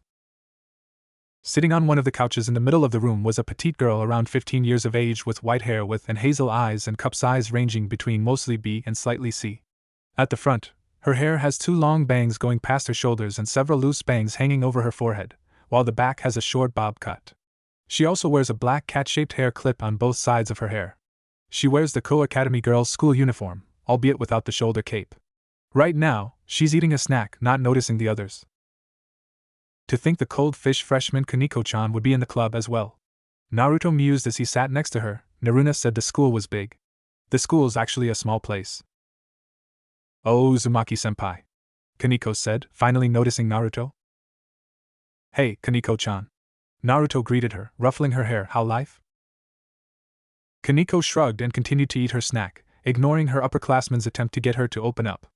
Naruto then turned to his side to find the shower was on, and Akino going in with a pile of fresh clothes. Bucho, President, I brought you a change of clothes, she said. Rias-chan must live here, Naruto guessed, looking at the outline of Rias' body. Geez, she could install the door or something. Is this really a clubroom like Yumi claims? Thanks for waiting. Rias stepped out of shower, fully dressed and drying her red hair with a towel. Sorry, I spent the night at your place, so I had to. Naruto shook his head. It's all right. Rias nodded her head, then proceeded to start the meeting. Well, everyone's here now. Welcome to the Occult Research Club, Naruto-kun. Happy to be here, but occult research? Now that I look closely at the room, I don't see any skulls, potions, or weird markings on the wall aside from that magic circle. What's the story? Naruto asked, since the room looked anything but a place to study the occult. The Occult Research Club is a mere facade. Nothing more than a hobby. Rias explained. I'll be frank with you, Naruto-kun. Everyone in this club are devils. Naruto blinked twice, then eyed Akino, Kaneko, and Kiba with calculating eyes, unconsciously summoning his devil bringer on his right arm. Seriously? But when everyone's wings spouted from their backs, Naruto sighed. Okay, I'm convinced. A school club that's actually a front for devils? What else don't I know here? So, what do you guys actually do? Considering what I just learned, I highly doubt you guys really study the occult. Rias nodded as she sat on the table, guilty as charged. It serves as a cover for us devils and in order to get out of school activates in case of an emergencies, such as hunting down a stray devil or to take out a fallen angel. I'm sure you know the history of the war between the angels, fallen angels, and us devils, right? They were under the guise of bedtime stories Kasan told me. The angels served the Christian God himself, But some angels who rejected the biblical God's teacher decided to be frisky and give into their lust by raping innocent human and devil women, therefore becoming fallen angels. The devils didn't like that, so they fought back in retaliation, putting the angels on the defensive, until they are ordered by God to eliminate them and the fallen angels. While the angels are cozy in the sky, the underworld is split between devils and fallen angels, with the two factions are fighting for control. Devils make contracts with humans while fallen angels use humans to try to kill humans. The angels also does something with humans similar to devils, but we don't know exactly what yet. Did I get that right? Naruto asked, soaking in the surprised looks of the other members. Ria's sweat dropped at Naruto's quick summary, but surprised at his knowledge of the subject. That's basically right in a nutshell. You're good. What can I say? I'm a quick learner. So, what's the real reason you called me here? Surely it's not to educate me on the history of the war. Rias cleared her throat. It was now or never, you're right. I was wondering if you would join the Occult Research Club, and by extension my peerage. I assume you know of the evil peace system, and I believe the role of a knight would suit you greatly. Naruto blinked. Join her peerage. Become a knight? If he joins her peerage, he'd be siding with the devils, and the actions the angels and fallen angels would take if they hear worries Naruto greatly. Plus, since his powers awakened, he still has to train in order to control them. Plus, there's something else. After a few moments, Naruto's devil bringer sunk back into his skin as he answered, Sorry Rias-chan, but I hope you understand that I can't answer that invitation immediately. I still have fallen angels to deal with and I have to learn how to control my new powers. I'm not saying no here, but at least give me time to think about it, please. Ria's face fell at his answer but brightened at that last part. I understand. Take your time. The door is always open for you. Thank you. Naruto returned the smile, then looked at his watch. I got some paperwork to finish up, then my sister's picking me up, so I'll see you all later. As he opened the door, Akino called out to him, Naruto-kun. Will you and your sister need an escort? Like you say, the fallen angels are still out there. Hey, it's me, Naruto assured her as he left. Are you sure this is okay, Bucho? Yumi asked her king, considering someone of his status possibly joining us. This isn't for the war, Ria said, stroking her hair. I have my reasons. Ending theme, Study by Style Pes. Outside. Naruto stopped and sniffed the hair. With his senses now increased, he could smell them out there. Looks they're out to play already. Guess that paperwork will have to wait.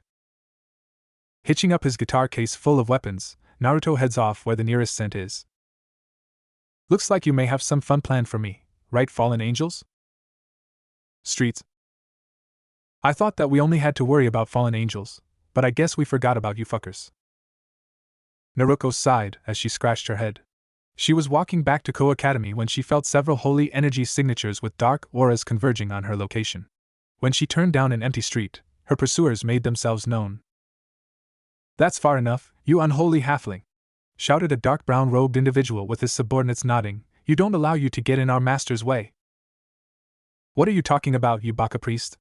Naruto snarled. I'm only going to pick up my twin, and you're the one who's picking a fight, not me.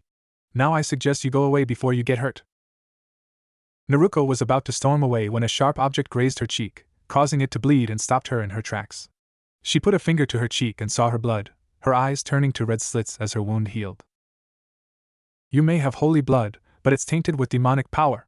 The priest shouted, you and your family are too dangerous to leave alone.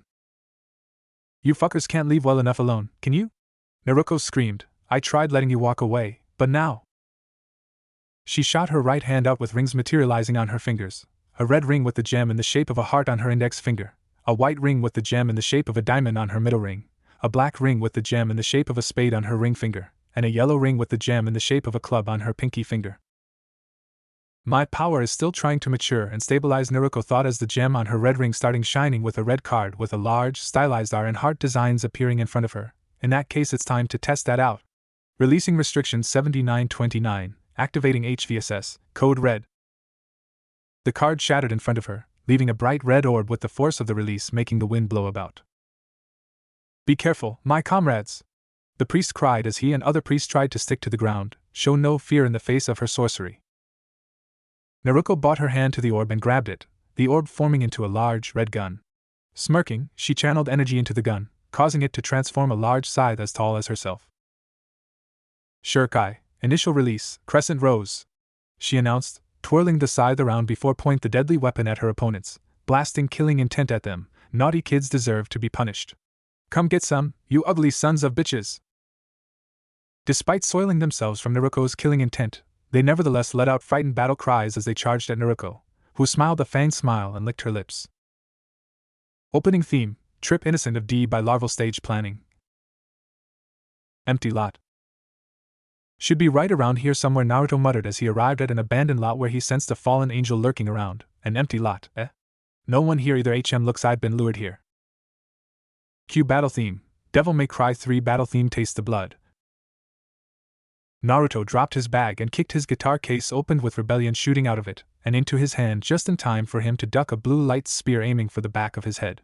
Whipping around, he looked up to see a 6'3" tall middle-aged looking gentleman with short black hair, dark blue eyes, and his outfit consisted of a pale violet trench coat over a white dress shirt with a matching ascot tie, black pants and shoes, and a black fedora. Behind him were his black angel wings, identifying him as a fallen angel. Looks like I missed. How unfortunate. The fallen angel said, and here I was hoping to end your miserable existence. Worry not, however. I, fallen angel Donasek, will put you to rest soon. Sorry, buddy, but it ain't my nap time yet, Naruto said, getting into his sword stance. I think I'll eat you to death instead. Bring it. Donasek threw his light spear at Naruto, who deflected it with a lazy flick of rebellion, with the light spear returning to Donasek. Naruto then charged forward with a stinger, the blow connecting with Donasek's light spear, sending him back.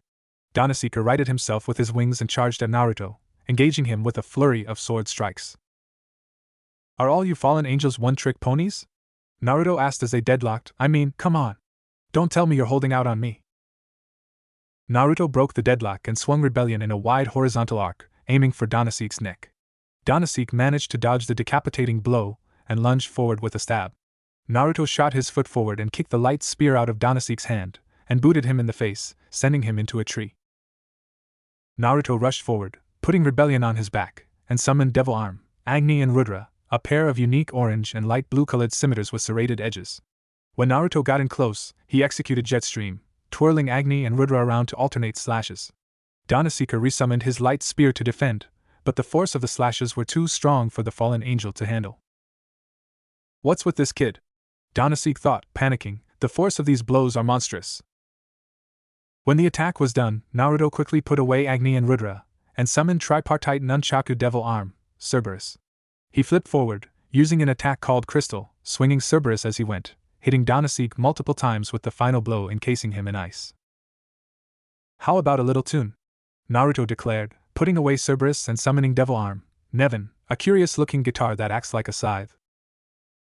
First, a tune-up, Naruto said, strumming the guitar for a bit, before running a sliding forward on the ground, creating a violet electrical storm/lightning pillar covered with electrical bats. And now a little jam session, baby. Naruto's attack broke the ice and electrocuted Donasek, blasting him into the sky. And for the final touch, Naruto said as he put away Nevin and grabbed Rebellion off his back, some frequent round-trip flyer miles, just for you.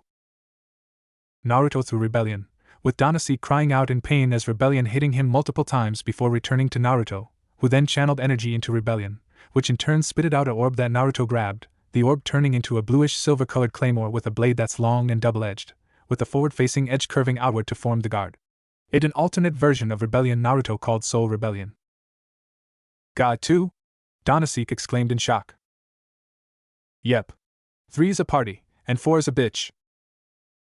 Naruto turned Soul Rebellion into an oversized red and black battle axe called Arbiter, and hurled it towards Donasek, who tried to get away, but wasn't fast enough, as Arbiter latched onto him, allowing Naruto to pull him back down to the ground, hard. Naruto drew back Arbiter, the blade turning back into Soul Rebellion as he walked over to the downed fallen angel. Putting both rebellions onto his back, he used telekinesis to summon Blue Rose from his guitar case into his left hand and pointed it at Donasek. D-damn you! The fedora-wearing fallen angel seethed, finding it difficult to get back up due to the pain. Yippee-ki-yay, motherfucker, Naruto said, smirking, pointing the gun at Donasek. Battle music fade out. Naruto-san, watch out. Before he could pull the trigger for the kill shot, a pink light spear came out of nowhere and stabbed itself into Naruto's left hand, making him drop Blue Rose. Son of a bitch, Naruto swore as the light spear dissipated with blood flowing out of the hole in his hand, Could you be a little more specific, KOSMOS? He growled as his implanted AI, KOSMOS, appeared right to his head in holographic form with long light blue hair, shining blue eyes, and wearing a visor, a pair of gloves, a choker, a belt, boots, and a special Type X bodysuit. Sorry, Naruto-san. The new fallen angel came out of nowhere too fast for my sensors to detect, but please be careful next time, KOSMOS apologized as she retreated back into Naruto's head. Man, I was off. I was aiming for your heart, grumbled a cute female voice. Naruto jumped away from Danasik and looked over to the side to find a girl with blonde hair styled in twin short side ponytails, blue eyes, and wearing a gothic Lolita outfit, which consisted of a black Lolita dress with white frills, a large black bow on the front, and a green jewel embedded on the collar, white thigh-high socks, black shoes, and a large black bow on top of her hair. Wouldn't make a difference anyway, short stock, Naruto said, putting up his hand to show that it's instantly healing. I guess I'll have to try harder in his stead, the female fallen angel said, summoning another pink light spear. Isn't it supposed to be your bedtime, you what the? Naruto's left arm suddenly pulsed with energy, making him hold it. What's going on? An opening! The female fallen angel squealed, throwing her light spear that soared towards Naruto's heart as his eyes suddenly went blank. Mindscape.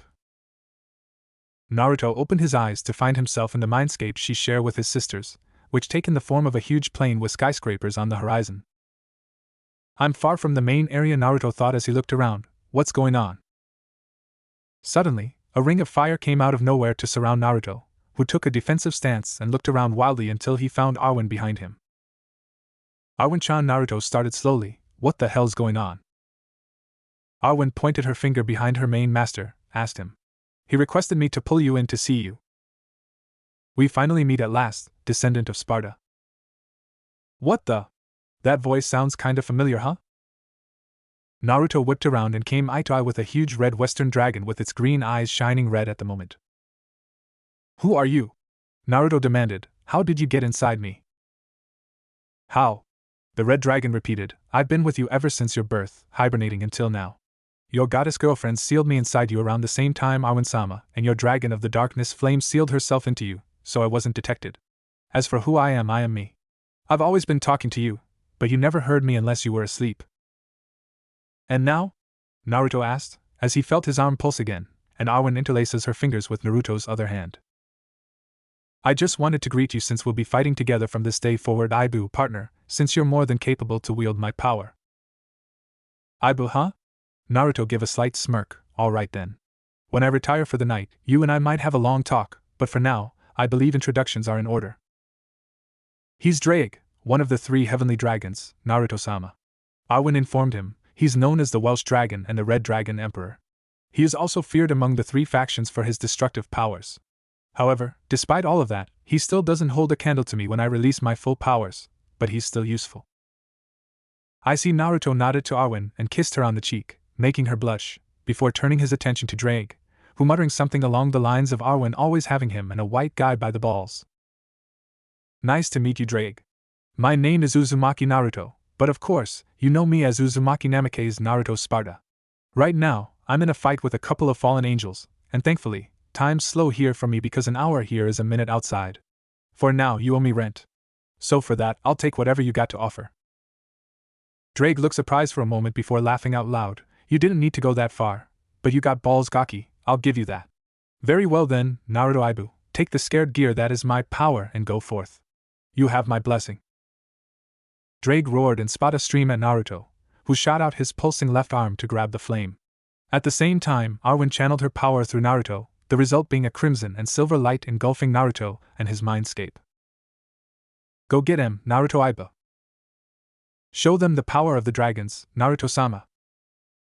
Empty lot. Naruto blinked, and saw a pink light spear heading straight for his heart. Sorry, Shortstock, but you'll have to do better than that. Time seems to slow down as Naruto balled his left hand into a fist and brought it into the flight path of the light spear. As he did, a green jewel popped out of the back of his hand, followed by a red dragon's scales that spread across Naruto's wrist and arm before forming into a red armored gauntlet. Letting out a dragon-like roar, he punched through the light spear, the force of the blow sending a floored Danasik crashing through several trees and the female fallen angel spiraling through the air, screaming. Juchaku, equip, Naruto said as he drew back his fist. Sacred gear. Sacred gear? Danasik repeated as he dislodged himself from the tree. You. Damn you! The blonde-haired fallen angel shrieked, as the force of Naruto's attack shredded her clothes, showing off most of her petite body. I'll never forgive you, you hentai! She charged at Naruto, who prepared to counterattack, but Danasik cut her off. Enough! He shouted, the way we are now, we can't hope to defeat him. Not yet, he said, beside, we're stalled him long enough. It's time to go. But now, we must get that before we try to kill them again. Danasik snapped before grabbed the gothic fallen angel before flying off. Grr, fine. She growled, you just wait. I middled, will have my revenge. You better remember this, you hentai. But Naruto wasn't bothered by her threat, as what Danasik said alarmed him. Stall me? What the hell does me mean by that dash? Don't tell me. Naruto clicked his tongue, using sound style to release a pulse that covered a 10-mile radius. What came back made him swear loudly. Son of a bitch! He yelled as he used Shundu, flash step, in the direction of the park where he originally battled Rainier. Streets. Naruto spun her scythe around before swinging it in an arc. The blood wiped off it and splattered onto the street as the last priest fell. Damn it. I've spent way too much time on you. Naruto snapped, stomping her foot on the ground. I avoid your vitals, so dying is completely up to you. Naruto-sama. Naruto looked over her shoulder to find Spiral Core Zero Squadron, aka the garbage collectors. Hey you guys. Can you all be deers and take these pieces of crap into Yuzu Island to be interrogated? And call for the cleanup crew while you're at it. Ma'am, yes ma'am. The Zero Squadron chanted as they set to work. Now then, to find Naruto and I, Naruto muttered as she bounded away from the scene. Park. Naruto appeared in a crimson flash near the fountain only to find a yellow light spear embedded in the gut of one Haida Issei. He looked up to see a tall, 5'10" tall buxom woman with long, navy blue hair that obscures her right eye and brown eyes, and her outfit consisted of a violet, open trenchcoat-like top with a wide collar, giving view to her breasts and cleavage, a matching miniskirt, black-heeled shoes, and a gold necklace around her neck. Behind her back are her black angel wings. You have got to be shitting me. This is a joke, right? Naruto exclaimed, before laughing out loud. Haida Issei, off by a lady with big boobies? Oh man, the irony. TCH, you're here. The lady quipped, no matter. My job here is done. Hey, booby lady, Naruto called out to her after getting control of himself. Of all the people in this city, why this kid? Why kill someone who lives and breathes a pay 24/7? I fail to see the logic here. I'm under no obligation to explain myself to you, but I'll tell you this. The lady said, blame God for putting a dangerous sacred gear in his being. That's all. So you fallen angels are killing people who potentially have dangerous sacred gears, eh?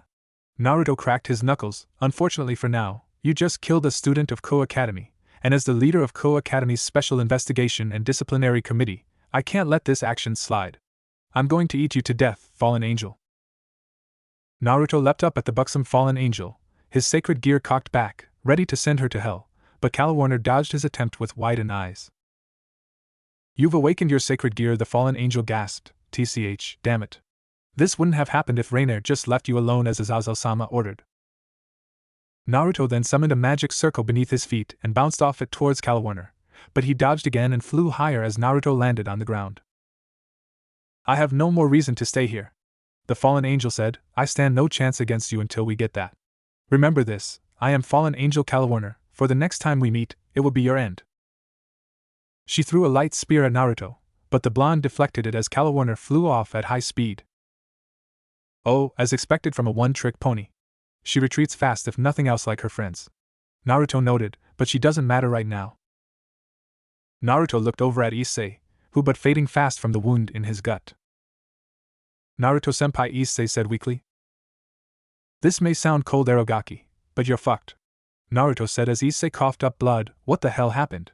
Please don't mean that you got all pervy with that lady. I swear to you that I didn't, Issei protested, though I would have liked to grope her luscious fun bag's boobs before she killed me. Despite Issei dying, it did not stop Naruto from bending down and giving him a dope slap on the back of his head for that last part, albeit softly. He then noticed a slip of paper in Issei's hand, which he examined. Oh, this is Naruto said as the sheet of paper started glowing, as a large Gremory clan magic circle suddenly appeared on the ground next to the two males, and out of the magic circle came Rias Gremory. Yo, Rias-chan. Nice night, isn't it? Naruto greeted, with the redhead looking surprised to see Naruto. Naruto-kun? What's going on? How did you summon me? She asked, confused. Naruto put his hands up. I didn't, but I think he did mentally. He was holding one of those flyers bearing the magic circle. Is this how you get clients and create contracts with them, I take it? That right? Rias confirmed, then noticed Issei. What happened to him? How did he dash? He was targeted by a fallen angel for having a sacred gear and was fatally injured by her by the time I arrived from fighting another fallen angel. He now has only seconds to live. He shouldn't died like this, and there's nothing I do since I'm training my powers. It's too bad. I'm sure he would have made a good pawn. Rias frowned, wondering what he meant, until she finally understood. While they both disliked Issei for his major perverted tendencies, no one like him should die like that. And Naruto just discreetly requested her to resurrect him. If I do his, he'll be reborn as a devil, Rias said, as a pawn piece appeared in her hand. Are you sure about this? He just better hope that whatever sacred gear he has, it's useful. Naruto shrugged before adopting an evil grin. If not, you could always take back your evil piece, and use him as cannon fodder. Oh, good point. Very well, I command thee, Haida Issei, on my name Rias Gremory, become my servant, and lead a new life as my pawn. There was a bright flash of red light as a Gremory clan magic circle appeared beneath Issei, with the evil piece floating from Rias' hand, over Issei's body before sinking into him. I hope I don't regret this, Rias muttered, looking over at her crush and finally noticing the gauntlet on Naruto's left arm. Naruto-kun, that gauntlet. Oh, this? Naruto waved him arm around. It's my sacred gear. Cool, huh? It hasn't awakened completely yet. Naruto flicked his arm down, his sacred gear disappearing in flames, just as yellow flash appeared near Naruto, revealing it to be Naruko, wielding her crescent rose. Naruto, are you all right? She asked before looking around and noticed Rias. Hey, Rias-chan. What are you doing here? I was summoned by him, Rias answered, nudging her head towards Issei, who lost conscience after being turned into a devil. Damn! Naruto exclaimed, what the hell happened to the pervert? 2 words, my lovely twin fallen angel. Naruto deadpanned, making Naruko's jaw drop. Are you serious? Naruto grounded out. Is he dash? He's now a devil. A pawn in her peerage now, Naruto explained, with the hope that his sacred gear is valuable to her group in exchange for reviving his dumbass. Rias-chan, are you okay with this? Naruto asked the female devil. Now you have a pervert in your peerage. It's okay, Rias assured her. Besides, I have Akino and Kaneko to keep him in line, and my heart's already taken. Naruto smiled at the blush on Rias' cheeks. Know who she meant as Naruto lifted Issei onto his shoulder. The last thing you need to do is to sleep naked with this pervert to heal him. I'll take him to his room at his house and heal him with a few spells, Naruto said. See you tomorrow, Rias-chan. Come on, Naruto. Naruto winked at Rias and walked away with Issei on his shoulder as Naruto dismissed Crescent Rose and walked in stride with him. I hope things work out, Rias thought to herself, looking at Naruto and Naruto's retreating backs before teleporting out of the area via magic circle. Ending theme, STUDYXSTUDY by Stylopes. The next day, Naruto grumbled to himself as he headed to school. After arriving back home with Naruto, they were smothered in hugs from their mother Kushina and their sisters, happy to see them return home safely. Naruto suspected that despite him awakening his powers and bloodline, his family couldn't help but be worried sick. Then again, can't blame them, especially Kasan after her sensing multiple fallen angels outside. Naruto thought, closing his eyes and rubbing the back of his head. Just what are those damn fallen angels up to? Some of them said that they wouldn't challenge me until they get that. Just what exactly are they trying to get? They have been after humans with sacred gears like Hayabu. And what's with those damn priests who attacked Naruto? Could they be oof? What the? His train of thought was interrupted when someone ran into him, bounced off his body, and crashed onto the ground yelping. Naruto just opened his eyes as he took a step back to see whom exactly he ran into. It was a young girl around 15 to 16 years of age and 5 foot 1 inch tall with long blonde hair that flowed all the way down to her back, with split bangs over her forehead and an antenna-like strand sticking out from the top, sloping backwards, green eyes, a modest C-cup breast size. An outfit consisted of a dark teal nun outfit with light blue accents, a white veil over her head with light blue accents, A brown satchel slung on her right hip, brown boots with black straps in an X-shaped pattern, and a silver cross necklace around her neck.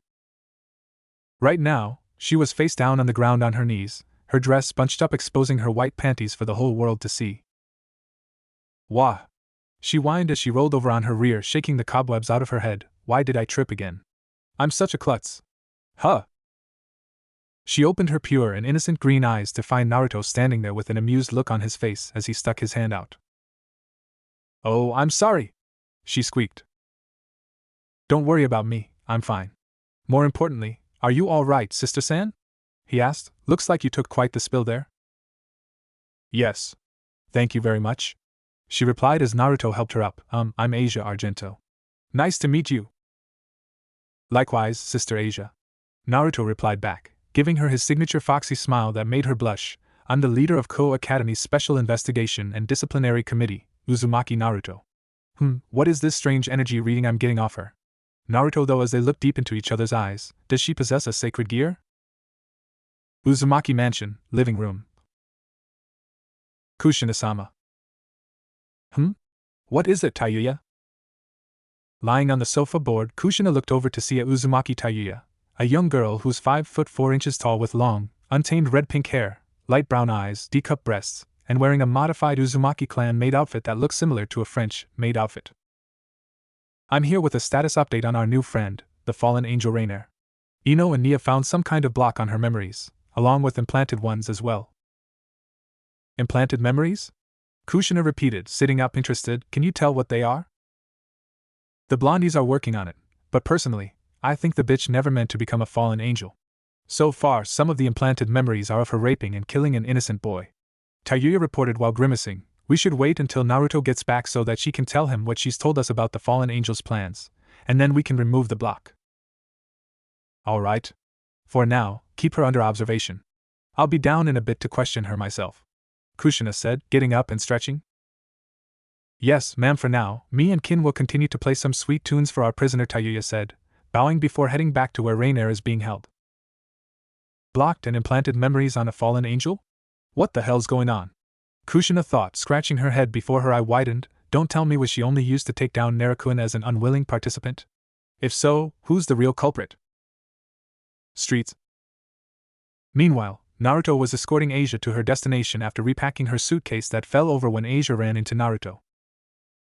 If you're lost, then this must be your first time in Japan. Are you on a trip? Naruto asked. Oh no. I was appointed to this town's church. Asia replied with a smile. I'm so glad I've met such a nice person like you. It must be divine guidance. Yeah, I guess you can say something like that, Naruto agreed, discreetly referring to the blood of a god he has swimming in his veins thanks to his ancestor Zeus. The blondes then heard crying, with both of them looking over to see a little boy on the ground with a bruise on his knee. Asia then walked over to the little boy with Naruto following closely behind. Don't cry, it's just a scrape. You're a boy, after all, Asia said, rubbing the boy's head, who stopped crying. She then put her hands over the boy's injury, and to Naruto's surprise, the 2 rings appeared on her middle fingers as it glowed green with a green light emitting from her hand and on the boy's injury. This feeling Naruto thought as his left arm pulsed lightly, watching as the boy's injuries heal. I was right. She has a sacred gear, and it heals. Looks like there's more to you than meets the eye, Asia-chan. Look! Your wound's gone. It's all right now, Asia said, as she dispelled her rings and looked back at a curious Naruto. Sorry, force of habit, she said, sticking her tongue out playfully. After seeing the little boy off, Naruto and Asia continued onward, nearing the church that's located in the neighborhood. I must have surprised you, Asia said suddenly. A little, Naruto admitted. It's an impressive power. It's a wonderful power granted by God, she said before muttering to herself, yes, a wonderful power. Naruto sensed her demeanor changed a bit. Looks like she had a hard hand in life because of her power. Oh, looks like we're here. They stopped in front of the looming figure of the only church in town, with Naruto getting strange vibes off it. Last time I passed this place, it wasn't giving off this strange feeling. Naruto thought, what could have changed? Hope Asia will be okay here. This is as far as I can take you, Asia-chan, Naruto told her and lifted his bag over his shoulder. I gotta get to school now. You be safe, okay? Okay. She nodded as she bounded off to the church steps and turning around, waving at Naruto with a bright smile on her face. I'm so happy to have met someone as kind as you this quickly after arriving in Japan. I hope we meet again soon, Naruto-san. Naruto smiled back as he waved back at her. Turning around, he headed toward the direction to his school. I'll have to get someone to run surveillance at that church. I wouldn't be surprised if the fallen angels might have infiltrated it. Maybe Rainier can shed some light, since her friends are in town. Opening theme, Trip Innocent of D by Larval Stage Planning. Ku Academy, Special Investigation and Disciplinary Committee Office. Naruto was at his desk snoring, fast asleep due to boredom since he finished a stack of dumb paperwork while thinking about how to deal with the idiot that is the newly minted devil, the pervert Issei. While Naruto headed to the rooftop to eat lunch, he passed by Rias and Issei, the former scolding the pervert for following Naruto to the church, and warned him never to go near the church again since it was dangerous for a turned devil like Issei to step foot near there. Naruto was surprised, as he didn't sense the pervert following him in Asia, and figured that he had his mind on other things, preventing him from fully sensing Issei.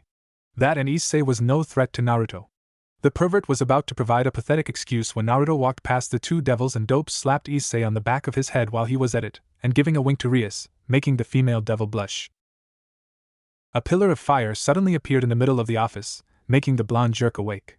Shooting up while quickly wiping the drool from his face, Naruto summoned his handguns Ebony and Ivory and pointed them at the figure exiting the now dying pillar of fire. The fire had spiky, neon orange hair, bright, orange slit eyes, feral whisker marks on his cheeks, an average but strong build, and wearing a black sleeveless shirt, an orange hakama, and no footwear.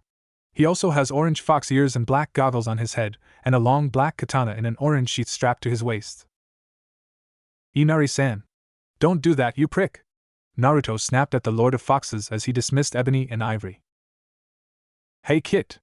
Long time no see. How everyone's favorite Mazoka Hanyo Damper / Nephilim demigod Twilight Celestial doing? Inari asked, smiling his signature fanged grin that Naruto and his family knows really well. Bored out his mind, and trying to figure out what those fallen angels in town are up to, Naruto grumbled, sitting back down in his chair. Bored, huh? Then again, school can do that to you, no doubt. There's nothing wrong with skipping, you know. You could use the time to train, Inari suggested. I prefer hand-on training in and out of my mindscape when I'm not tired.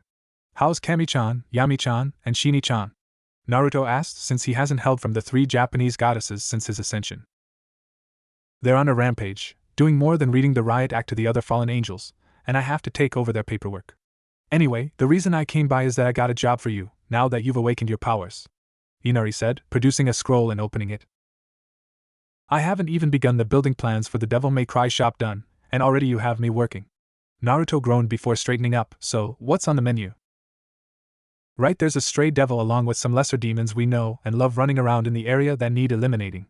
I know you can handle it, now that you have your sacred gear, Inari told him. Stray devil? Naruto repeated. I believe I've heard of that in passing. What exactly is a stray devil? They're devils who used to be a servant to another devil. Sometimes, devils betray or kill their masters to go rogue, living life however they choose. The one you're going after is known as Visser, and according to my scouts, it's taking residence in an abandoned house flanked by mega scarecrows to lure people inside to eat them. Your mission is to eliminate them, Inari told him, closing the scroll and tossing it over to the blonde. Understood, Inari-san. What else can you tell me about stray devils? Naruto asked, wanting as much information on stray devils as possible. Just that some can be ugly as sin from the abuse of demonic power and being without a master. Without their masters to keep their powers in check, they become a great threat if their powers go beyond their control. The devils take these cases very seriously, and any devil who becomes a stray will be killed on the spot. At least from what I've heard, Inari explained. I see. Basically, they're more dangerous than the demons spilling from the demon world Makai. Very well. I'll take care of it tonight, Naruto assured him. Anything else? That's it, Kit. I know you'll bring results. Oh, and your friends from that occult research club might come around, so. If they do, I'll let them have the lesser demons so that they can train that perverted moron. Hopefully his sacred gear will be useful, that's okay, right, Inari-san? As long as Visser is dead by tomorrow. Have fun, Kit. Kami, Yami, and Shinigami might come visit soon. See ya, Inari said, and then disappeared in a pillar of fire. Gonna need new carpeting after this. Alright then. Naruto got up and stretched. I'll go patrolling after my last class, and then get ready to hunt tonight. Hopefully that stray devil soul is powerful enough to have my Oni gauntlet devour it. Nighttime, abandoned house. Naruto stood in front of a large building that is the abandoned house, ready for action. He had sunglasses on and was dressed in a red trench coat with a hoodie attached to it and a black muscle shirt under it, black jeans, black combat boots, and a guitar case strapped across his back. Equipped on his right arm is his Devil Bringer and Oni gauntlet, and his sacred gear equipped on his left arm. In his right hand slung over his shoulder was the ancient, mythical known as the Manadu sword currently in its sealed state. I should get paid for this, Naruto muttered as he walked into the abandoned house and looked around, his nose twitching. Arg, it smells, he growled as the smell of sex and blood assaulted his nose. Why can't I smell that fucker though? He wondered as his AI, Kaosemos, appeared next to his head. It's here, Naruto-san, it's somewhere in the shadows, she said. I advise that you wait until it makes the first move. Duly noted. Naruto answered as the sound of an eerie, seductive moan filled the room. I smell something bad. At the same time, I also smell something delicious. Will it be sweet? Will it be bad? Or will it be bitter? Then, a large pair of breasts came out from behind a pillar, followed by the body of a young woman with a long black hair, gray eyes, and a voluptuous figure. So, you must be the stray devil, Visser. Naruto guessed, cracking his neck. Sexy, I see that you're the type that does that the hell she wants, and not let her master get in the way, so you killed them. Move, bitch. Move. But don't worry, I plan on beating you into a just size to fit in the can recycling. Visser sneered, leveling a deadly glaze at Naruto. What an insolent young man. Just for that, I'll cover you in blood as red as your gauntlet. She cried out, cupping her breast and rubbing in pleasure. What an exhibitionist. Good thing that stupid perv's not here. Come then, stray devil Visser, Naruto said, giving a bloodthirsty grin as he readied Manadu and unleashed its unsealed state, with the kanji for darkness appearing in the hilt. I'll eat you to death. Visser stepped forward, revealing the rest of her body to be an altered centaur-like appearance, with her front legs featuring monstrous humanoid hands with red claws, and her stomach featuring a cavity with teeth that appears to devour her opponents, just as a bunch of lesser demons known as mega scarecrows appeared around her in a formation. Damn! If this was an ugly contest, you'd take first place, lady. Naruto taunted and gagged a bit. Man, you had such nice boobs too. Talk about a waste. Naruto can admit that he's a pervert like the other boys in the school, but on a lesser level and not on a massive scale like the perverted trio and his godfather Jiraiya. But honesty, it was no thanks to the teasing and flirting from his mother Kushina wearing erotic outfits, later mimicked by Naruhi and Naruko, that Naruto became somewhat of a pervert, but he's able to quell those impulses completely. Luckily it wasn't a night of the full moon. Shaking his head, Naruto rushed forward and sliced a few mega scarecrows in half. His danger sense then went off, directing him to Visser, who had magic circles around her hardening.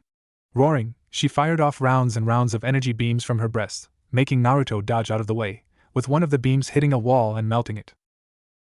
Some Austin power bullshit, Not a bad trick, lady. In return, let me give you a taste of the powers of the evil pieces. I can use the review anyway. First up, Knight. Naruto shouted as he disappeared and reappeared in front of Visser, and proceeded to use Trick to avoid her flailing attacks. They are worth 3 pawns. Knights gain increased speed and mobility, enabling them to perform high-speed attacks and maneuvers. However, their main weakness is their low defense, making them vulnerable to powerful attacks if they are not careful. Another weakness among knights are their legs. If their legs are injured, their mobility is greatly reduced. Yagyu Shinkajiryu, Ni no Tachi, Genjutsu, the second blade, Phantom Moon. Naruto spun around with his blade out at high speed, slashing away at Visser with omnidirectional slashes. Visor screamed in pain as Naruto's final 2-hit cut off both her monstrous humanoid hands. Naruto attacked also caught more Mega Scarecrow in the crossfire. Dead Spike. Naruto shouted, swinging his blade upward to materialize a black head with massive teeth that ate Visor's cut off arms before disappearing along with them and a couple more Mega Scarecrows. What's your next trick? Visor roared with rage in response as her beautiful features changed, bearing piranha-like teeth, pointed ears, and black scara. Die! She roared, opening her second mouth on her torso, displaying long rows of teeth. She lunged at the blonde, who put his sword on his back and turned his back to her as she clamped her jaws hard. At first she was happy that she thought she killed the blonde, but the feeling was replaced by horror when Naruto forced her second mouth open with no effort at all. Second up, Rooks. Think of them like Superman back in Metropolis in the States, without the weakness for kryptonite. They're worth 5 pawns.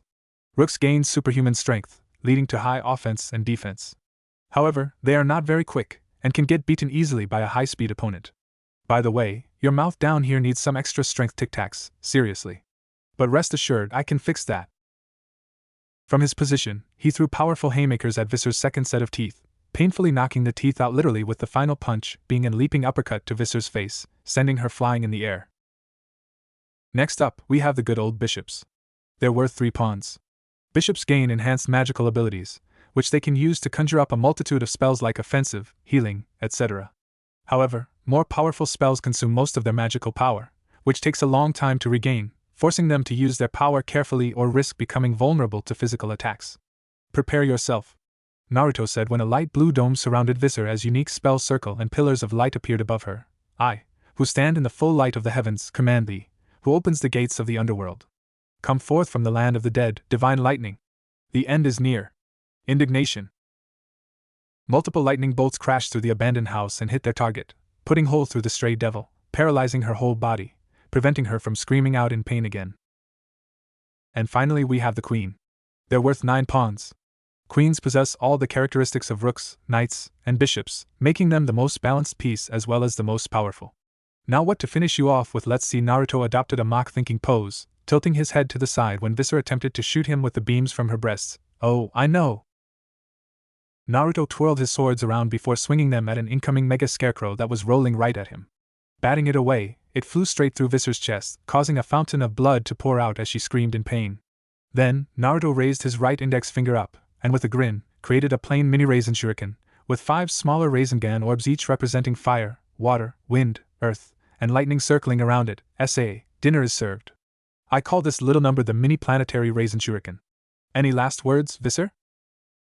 Keikyo Mishi moaned out weakly, surprising Naruto a bit, but grinned all the same. Really now? Well then, don't mind if I do. Yippee-ki-yay, motherfucker. Naruto fired the mini planetary Rasengan into Visser's chest, the little orbs burning, drowning, shocking, crushing, and slicing through the stray devil with ease as the orbs grew and consumed her body until there is nothing left except a bright orb, in which Naruto absorbed with his Oni gauntlet on his right arm. Well, that's checkmate is what I would like to say. Too bad I couldn't teach you about the king piece. All the king is the leader of their peerage, and pawn pieces? They're awesome if you know how to use them. Naruto yawned, noticing that there were 10 mega scarecrows left, just as he sensed a familiar magic signature, followed by 5 energy signatures. This as well, looks like they're finally here. They can make use of these scarecrows. I'm outta here. Dismissing his scared gear, Devilbringer, and Oni gauntlet, Naruto turned around and exited the roofless abandoned house to see Rias, Akino, Kaneko, Yumi, and Issei, who were all surprised to see him. Era, Naruto-kun, Akino said, happy to see her friend but wondering what he was doing here. Naruto-kun, what are you doing here? What happened to the stray devil? Rias asked, not sensing the stray devil. I kicked her candy ass. You can use those mega scarecrows to train the pervert. Have fun. Naruto answered as he walked past her and her peerage. As he was about to use her ration to leave, a scent caught his nose. Stopping in his tracks, he sniffed the air and caught the scent of blood. Human blood. The hell? Naruto muttered just as his cell phone rang. Yeah, Naruto? He asked as he started to run. Naruto, you need to get back to the mansion. We may have caught a break on what the fallen angels are up to thanks to Rainier, Naruto said, and there's also something else, but I'll leave that until you arrive. Right. I'll be on my way shortly, but there's something I need to check out right quick, Naruto replied as he disappeared via Crimson Flash. Midnight House A/N. I have no idea if the events in Episode 3 happen on the same night, but this is fanfiction. I can do anything I want, lol. After a few jumps across the neighborhood, Naruto stopped in front of a house where the source of the scent of blood was emanating from, and wrinkled his nose when the heavy scent of blood assaulted his nose, making him scowl. Damn, it reeks. Someone better invest in some Febreze when I'm done here, he muttered, taking out the blue rose double revolver, closing the door behind him while entering the house, seeing that it was dark and that there were films of dust on the furniture in the hallway. Holding blue rose out in front of him, he silently stepped through the hallway, the scent of blood growing stronger with each step until he come across a door.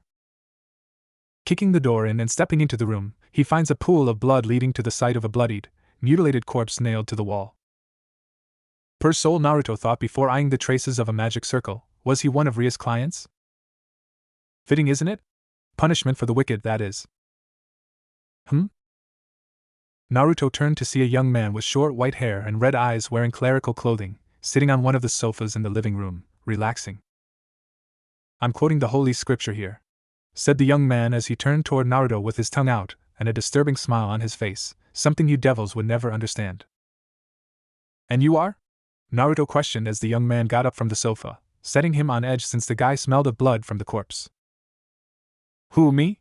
The young man gave out a laugh as he bowed mockingly, staring at Naruto with one open eye. "My name is Fried Selzen, a young priest who's part of a certain exorcist organization," he introduced himself as he launched into a ridiculous dance. QBGM, Terror and Destruction, Yu-Gi-Oh! 5Ds. "A priest?" Naruto repeated, sweat dropping at his stupid dance, "but on guard all the same, you have got to be kidding me." "Well, I'm definitely not some worthless shit like a devil," Fried said with an evil glint in his red eyes. "This is your doing?" Naruto snarled, pointing at the corpse in the room. "Why? Since when do priests go around killing innocent people, eh? You're no longer human once you start depending on devils. End of the road. The end. That's why I killed him. Getting rid of shitty devils and even more worthless shits bedeviled by them is my job," he explained in glee, drawing a gun and a golden hilt, which formed into a blade of light. "Ooh. Shiny," Naruto complimented, looking at the light sword with interest. "So, what happens now, you so-called priest? Shall I enlighten you? I'll now stick this sword into your heart and score a lovely headshot with this lovely gun." Fried leapt forward, surprising Naruto with his speed, and slashed at his neck. Naruto managed to roll out of the way in time. "Something tells me that even if I tell you that I'm not a devil, you'll kill me anyway," Naruto commented as he put away Blue Rose, took out his Deca Driver, and equipped it to his waist while taking out his transformation card. "No matter. After killing that stray devil, I could use another warm-up. Henshin." Dodging a golden bullet from Fried's gun by simply tilting his head to the side, Naruto inserted the card into the Deca Driver and closed it. Kamen Ride Decade. The Deca Driver announced as several holograms appeared and merged onto Naruto, donning him in the armored trenchcoat with the same color scheme as Kamen Rider Decade, as he flicked his green glasses open and put them on. "A Kamen Rider?" Fried gasped in shock. "How can this be? They only appear on television shows. They're nothing but costumed heroes kids love." "If you think I'm like them, you're sadly mistaken." Naruto deadpanned as he opened his ridebooker and took out a Kamen Ride card. "Yes, this rider should do nicely. Quite fitting actually. Let me show you're sorry as a true exorcist." He inserted the card into his Deca Driver and closed it. Kamen Ride IXA. The Deca Driver transformed into the Ixa belt as Naruto then pulled out the Ixa knuckle and slammed it into the palm of his hand.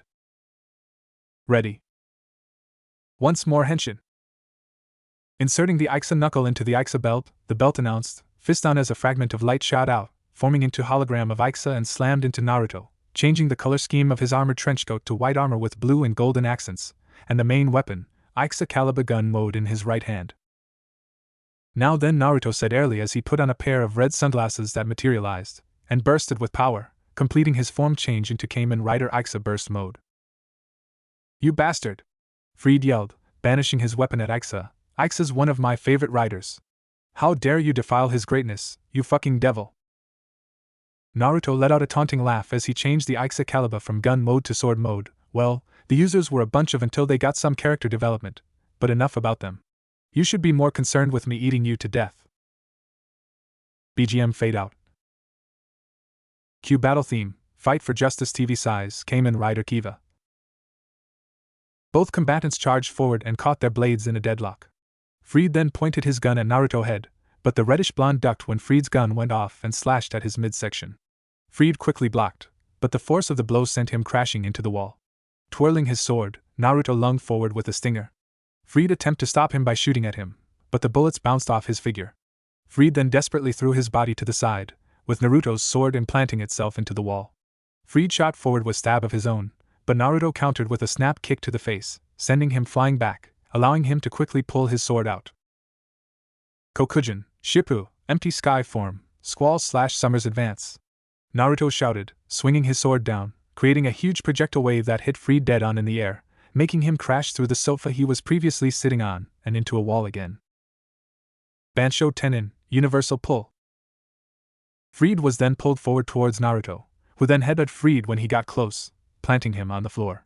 Naruto raised his sword and swung it down on Freed, but he kicked it off course and flipped back up onto his feet, flashing his signature smile. I have to admit, Devil, you're better than the Aixa on the TV show, Freed said excitedly and did a little jig. It's too bad you're a devil. You would have made a great exorcist for our church. You must be joking. I rather not. Naruto replied, cracking his neck. Shall we continue?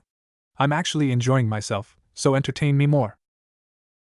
Gay, despite you being Aixa, I really hate cocky devils like you. Swords of revealing light.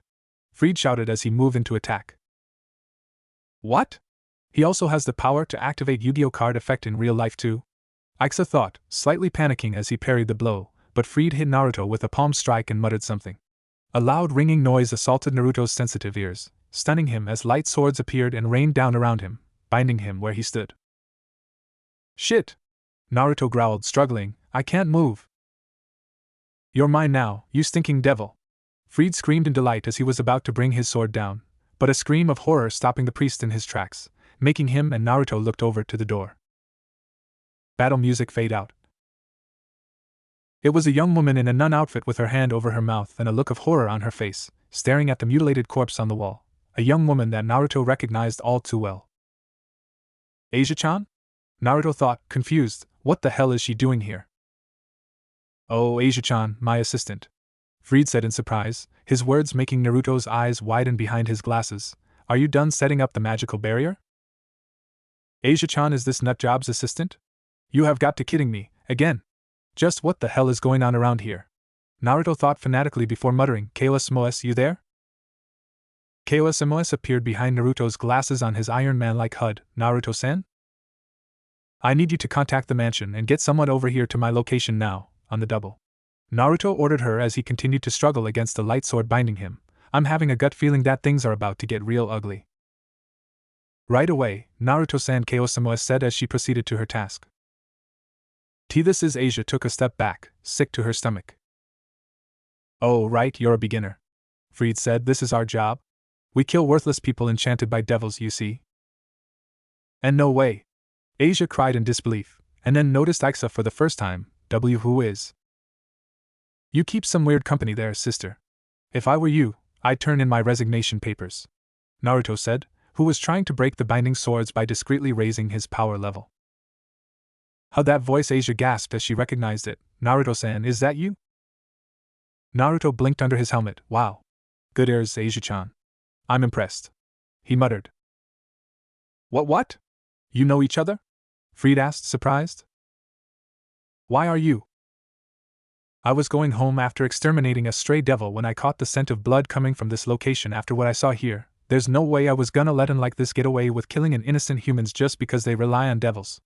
Naruto explained angrily. Devils like you, right? Freed interjected, with Naruto countering with a death glare. Naruto-san is a devil? Asia asked, looking at Naruto with horrified eyes. I'm not like most devils. I won't deny I'm one somewhat, but I wasn't trying to fool you, because I'm so much more than that, Naruto countered, muttering the part to himself. Naruto-san, Naruhi will be here soon. Kaios informed her master on his HUD. She'll be here in a few minutes, but she can get here quicker if you destroy the magical barrier. It's tampering with her own senses. The barrier must be blocking out the smell of blood. Damn it. Okay, Kaios, I'll be sure to get right on that. Naruto muttered to his AI sarcastically, man, Ka-chan was right that blocking most of my power was going to bite me in the ass. Unfortunately, Asia-chan, devils and humans are incompatible. Freed said as he creepily leaned close to her ear. Not to mention we can't live without the protection of the fallen angels. Can't live without the protection of the fallen angels? Naruto thought in confusion. Wait, he's in the league with them? Well, let's get this done now. Freed said as he placed his own light sword close to Naruto's neck. Are you ready? Okay, that's it. Kaios, get ready to activate burst mode again on my mark so I can get these damn binding swords off me. Naruto quickly whispered to his blue-haired AI as cracking appeared on the binding light swords thanks to his struggling, and focused the point of the blast on our dear priest-san. Roger that, Naruto-san. Kaios confirmed, siphoning your gathered energy for maximum burst effect. Just make sure it doesn't hurt Asia-chan, and hurry up. The light sword's edge near my neck isn't exactly comfortable here, Naruto growled as Freed raised his sword. Even if you aren't, here it comes. Freed brought his sword down on Naruto, but stopped when Asia ran in front of Naruto with tears in her eyes, putting her arms out. Asia-chan? Damn it, can't activate burst mode like this if she's in front of me. Kaosamos, stand by. Naruto ordered before shouting, Asia-chan, what the hell are you doing? Freed was shocked at his assistant's action, but didn't show it. Come on. Are you serious? Father Freed, I beg you. Please forgive this one. Let him go, please. Asia cried. Do you know what you're saying? He may be a devil, but Naruto-san is a truly wonderful person. And God won't forgive you for such a deed. You bitch. Don't give me that crap. Freed snarled as he lashed out with his sword, tearing the front of her robes and her white bra apart, exposing her breasts. Asia screamed as she fell to her knee and tried to cover herself up. Asia-chan. Team, burst mode. Naruto yelled, his glasses releasing his store power as his eyes turned red with slits, concentrating the energy in a sphere around himself, with the heat from the activation destroying the binding light swords as he got up and crouched down, holding Excalibur down in his left hand and steadying it with his right like a pool stick. Gatatsu! Naruto roared, charging forward while thrusting Excalibur towards Freed's heart, but the insane priest sidestepped the attack with surprising speed. Naruto was about to follow up with a side slash, but Freed grabbed Asia and held her in front of himself, forcing Naruto to cancel the attack, giving Freed the time he needed to counterattack by pushing Asia aside, held his sword like a baseball bat, and swung, hitting Naruto with all his might, causing sparks to fly off his armor, the result being Naruto crashing into the wall on the opposite side of the room. Worse, his Ixa belt came off, with Naruto's Kamen Rider Ixa form disappearing as the Ixa belt reverted back to the Deca driver. Naruto-san! Asia cried, about to run over to him, but Freed held her back as Naruto fell face first onto the floor. You fucking bitch! Have you lost your mind? Freed snarled, shaking Asia roughly before holding her chin. The fallen angel woman told me not to hurt you, but I think you do need a little punishment. He slammed her onto the wall and pinned her arm above her head with his light sword, leaving her unable to cover her chest as he grabbed her left breast none too gently, making her scream out in pain, much to his delight. A chaste nun getting seriously fucked up by a priest. Doesn't that sound fun? Freed growled, his voice dripping with disturbing lust as his gun traveled up Asia's leg and stopped at her white panties. Doesn't that sound fun? No. Please don't. Asia screamed, fruitlessly trying to escape. Battle theme, Baroque and beats, Bianco Angelo battle from Devil May Cry 4. Before Freed could do more, he felt a tapping on his shoulder. Snarling, he whipped around, only for fear to grip his heart as the room was suddenly flooded with killing intent, with most of it being aimed directly at Freed. What? Freed stuttered, frozen in place as he looked into the eyes of the source, a young man with blonde hair and red tips gaining slivery white streaks and black strands, his whisker marks becoming more feral, the fangs on his teeth lengthening, and his blue eyes turning blood red with slits. It was Naruto in his Devil Trigger Grade 1 state. Fucking stray. Exorcist Naruto growled in a demonic voice as he summoned his scared gear on his left arm and his Devil Bringer on his right arm. Eating you to death is too good for you. I'm going to crush your very bones instead. He roared, forming a Rasengan in his right hand and slamming it into Freed's gut, sending him spiraling through the wall. Now taking off his red trenchcoat, he wrapped it around a stunned Asia. Stay here, he told her before jumping away from her and shot his right hand forward, a spectral arm coming out of it and going through the human-shaped hole Freed went through. Naruto then pulled, snatching a dazed Freed out of the hole.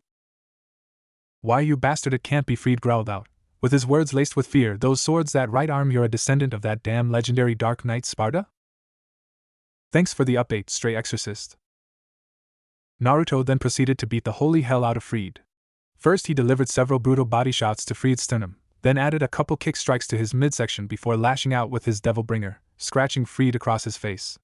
Freed wasn't able to display his anger. Naruto used Buster, lifting Freed up with the spectral arm of his Devil Bringer. He violently smashed Freed on the ground multiple times before moving on to bouncing him off the walls of the room, relishing in the priest's swearing and cries of pain. Slamming him back down on the ground, Naruto bent down, grabbed his head, and rained down blow after blow with his Devil Bringer, unknowingly switching in and out of a higher-level Devil Trigger form while he was at it. After the 15th blow, Naruto uppercut Freed Mortal Kombat style through the ceiling, with the priest crashing back through the other part of the ceiling away from Naruto as he summoned Rebellion and Soul Rebellion. Playtime's over, Naruto declared, pointing his swords towards the ground while closing his eyes to focus as several black and white angel wings fell around him. When he opened his eyes, a field of dark energy surrounded him, granting him a large burst of strength. He made a mad dash at Freed, who was woozily getting up, and struck at him with a cross slash with his swords before performing a combo of several slashes, riddling him with cuts. At the end of the combo, he jumped past him with another slash before using air hike to bound back towards the priest, shouting, "This is the final strike," and slams the ground with both rebellions, yelling, "Mao Go Quenha, Devil's Hellfire," causing pillars of fire to rise from the ground to incinerate priest. Freed screamed out in pain again, making Naruto laugh out loud in a mock-evil manner, holding rebellion in a backwards grip, gathering an 8-to-2 ratio of dark and light energy into the blade. Be devoured by darkness, and return to oblivion. Ein saw 4. He roared, sending the energy in the form of a slash flying at Freed, who attempted to block with his light sword. It was useless, as the attack broke his sword and left a huge gash on his chest as he was sent sailing, crashing back on the floor, and skidding into the wall, gritting his teeth in pain and clutching at his wounds. Naruto-san Asia was horrified by Naruto's display of brutality, but the only reason she didn't run away was because unknown to her, somewhere deep in her heart, she was glad Naruto defended her from Freed, and she couldn't take her eyes off the action. Battle music fade out. "Bastard, who are you?" Freed asked as Naruto reverted out of his Devil Trigger level 1 state and dispelled both rebellion swords. "You finally want to know who I am? Took you long enough," Buddy Naruto gave a smirk as he equipped Blue Rose and pointed it at Freed. "I'm a third year at Koe Academy and leader of its Special Investigation and Disciplinary Committee, or SIDC for short, Uzumaki Naruto, aka Uzumaki Namikaze Naruto Sparta." "Uzumaki Namikaze?" Freed repeated, now officially horrified. "It can't be. You mean you're one of the 6 siblings, who has the blood of humans, demons, devils, angels, vampire, and gods within you? The ones whose blood bonded perfectly with those species, classifying them as Mizoku Damper Nephilim demigods, the Uzumaki Namikaze siblings?" Asia was shocked by this revelation. "Naruto-kun, I see you're well informed. Too bad you didn't get the memo that a fallen angel killed me, granting me full access to my powers and abilities. Now normally I don't enjoy killing humans, but with you killing an innocent human followed by the attempted rape of my friend Asia-chan, I'm making an exception. You went too far. Yippee-ki-yay, motherfucker." Before Naruto could pull the trigger, Freed suddenly raised his gun and shot at Naruto, who moved his head to the side to avoid the bullet. "What the hell?" Naruto thought, his eyes widening as he saw steam coming out of Freed's wounds as they closed up. "Team, you've been holding out on me. This is pretty bad. I know I'm crazy, but I'm not fucking crazy enough to continue fighting you since you activated my trump card," Freed said, using the wall to climb back to his feet. "Looks like messing around is no longer an option." "Father Freed, is that a regenerator? That means you, how could you? That's forbidden," Asia cried, but Freed pointed his gun at her and shot at her. Thinking fast, Naruto brought his arm out and yelled, "Bansho Tenin," drawing Asia over to him, making her dodge the bullet. "Eep!" Asia squeaked as Naruto caught her and blushed when he held her close. "That was a real Mobi move," Naruto snarled. "And what's this regenerator Asia-chan speaks of?" Before another word was spoken, a starry, multicolor portal opened up above them. "Now what?" Naruto snapped, pointing his gun at the portal as Freed started to laugh. "Looks like my backup's here," he said. "Despite your blood, there's no way even you can take on a swarm of fallen angels, you fucking abomination. Me and my friends will make sure you disappear in the light. For a being of the twilight like myself, don't count on it," Naruto said, kicking a sofa at Freed. "That hurt," he wailed as the sofa landed on him, pinning him to the wall. "Asia-chan, hold on tight," Naruto warned her as he prepared to use Shuinpa. "But Naruto-san dash," Asia protested, but Naruto cut her off. "If you think I'm leaving you with this, you got another thing coming," Naruto said, grabbing a smoke bomb and threw it on the ground, filling the room with smoke. "As for you stray exorcists, sleep with one eye open, because next time, I'm going to fucking annihilate you," he yelled as he used Shunpa to escape with his new friend in his arms, making Freed swear loudly as multiple fallen angels stormed the room as the smoke cleared. Outside, Naruto reappeared a few blocks outside the house on a random roof, with Asia over his shoulders facing the other way, his arm around her waist. "Asia-chan, please tell me we're outside of that barrier?" Naruto pleaded mockingly. "We are. It was only set around the house," Asia squeaked as Naruto adjusted her position on his shoulder. "Naruto-san, you didn't need to." "Asia-chan, he was going to rape you." Naruto cut her off. "You really want to work with a douchebag like that? Stop being naive, oh." What's wrong? Asia asked as Naruto grumbled. 3, 2, 1, he whispered. At 1, a red and yellow blur landed on front of Naruto and Asia, revealing itself to be Naruto's older sister, Naruhi, dressed in her casual outfit consisting of a tight dark orange shirt with no bra under it making her breasts bounce about, dark violet jeans, black sandals, and eclipsed sides strapped to her back. There you are. Where have you been? I could barely sense you the moment I got in the area, she snapped as she poked him every few words. Did you try your enhanced sense of smell, or even eagle vision? Naruto asked wryly. What was I supposed to smell or see? Naruhi stamped her foot in anger, before noticing the backside of Asia. Who the hell is that? A visiting friend. Naruto replied flatly as he hurried away from his irate sister. Hey, get back here! I'm not done with you or your new friend yet! Naruhi shrieked as she went after her little brother via Haration. Ending theme, STUDYXSTUDY by Style Pes. Uzumaki Mansion, living room, a while later. We asked you for the subtle approach, not the sadistic approach. Naruto shrieked, towering over the comically cowering Yamanaka twins. Why is that fallen bitch screamed like someone's drilling a hole through her skull? What the hell did you two do? Nothing, we swear. One moment we were still inside her head investigating, the next moment her mindscape suddenly became unstable, forcing us out, and when we got back as our bodies, she was screaming that her head was splitting open. Ino quickly explained, waving her hands. We were near a memory during her last day as an angel when it happened. Before it did, I noticed a distortion in that memory, and when we got near it, that when it happened, Nia added, with Ino rapidly nodding her head in agreement. Naruto let out a growl of frustration and grabbed her hair. One moment she was busy in her room, having some alone time, but before she reached her climax, an ear-piercing scream of agony echoed throughout the mansion, interrupting her and prompting her to go investigate, with her running into Taiya and her best friend and fellow maid Kin, who explained what happened. Enko then came up behind Naruto. Lucky Shizen was here to sedate her, but she's gonna be out until tomorrow, she reported. Looks like we'll have to wait for that little story she was gonna give Foxy-kun. Ugh, Ka-chan's gonna go nuts if she comes back from Yuza Island and finds out. Is there any chance you can contact Tsunade-san to get Mito-sama to stall Ka-chan from coming back until we get this situation settled? Naruto asked Enko. Well, Yugao-chan's on security detail with Mito-sama right now, and she told me that Kushina-sensei is personally in the States working a case with NCIS right now, Enko reported, with Naruto breathing a sigh of relief. Naruko-chan, what can me and Ino do? Nia asked timidly. You two can go get some sleep with recording AI in your heads so that they can record exactly what you both saw so that we can act accordingly tomorrow, Naruto told them. The twin sisters nodded and headed back to their rooms, just as Naruto suddenly appeared, with a dizzy-eyed Asia over his shoulder, with Naruhi appeared behind them shortly after, slightly panting. Welcome back, Naruto and I, Naruhine. Naruto said in a sarcastic tone, and noticed Asia, and I see you bought a friend. I didn't know you were into nuns. Now I only what to cosplay as next time we do it. Laugh it up, Naruto. An unamused Naruto said, scowling. She was nearly raped by an insane exorcist who killed an innocent human just for wanting to use the services of a devil. Naruto, along with Naruhi, were both now horrified. Say what? They shrieked as Naruto set Asia on the sofa. You heard me. Plus, he working with the fallen angels, and she's his assistant. She's a nice girl, but totally naive and innocent about the world, Naruto explained. Did she just move here or something? Naruhi asked. From her name, it sounds like she's from Italy. And it sounds like you know her personally, Naruko added, her eyebrow twitching. She's Asia Argento, and I met her this morning on my way to school.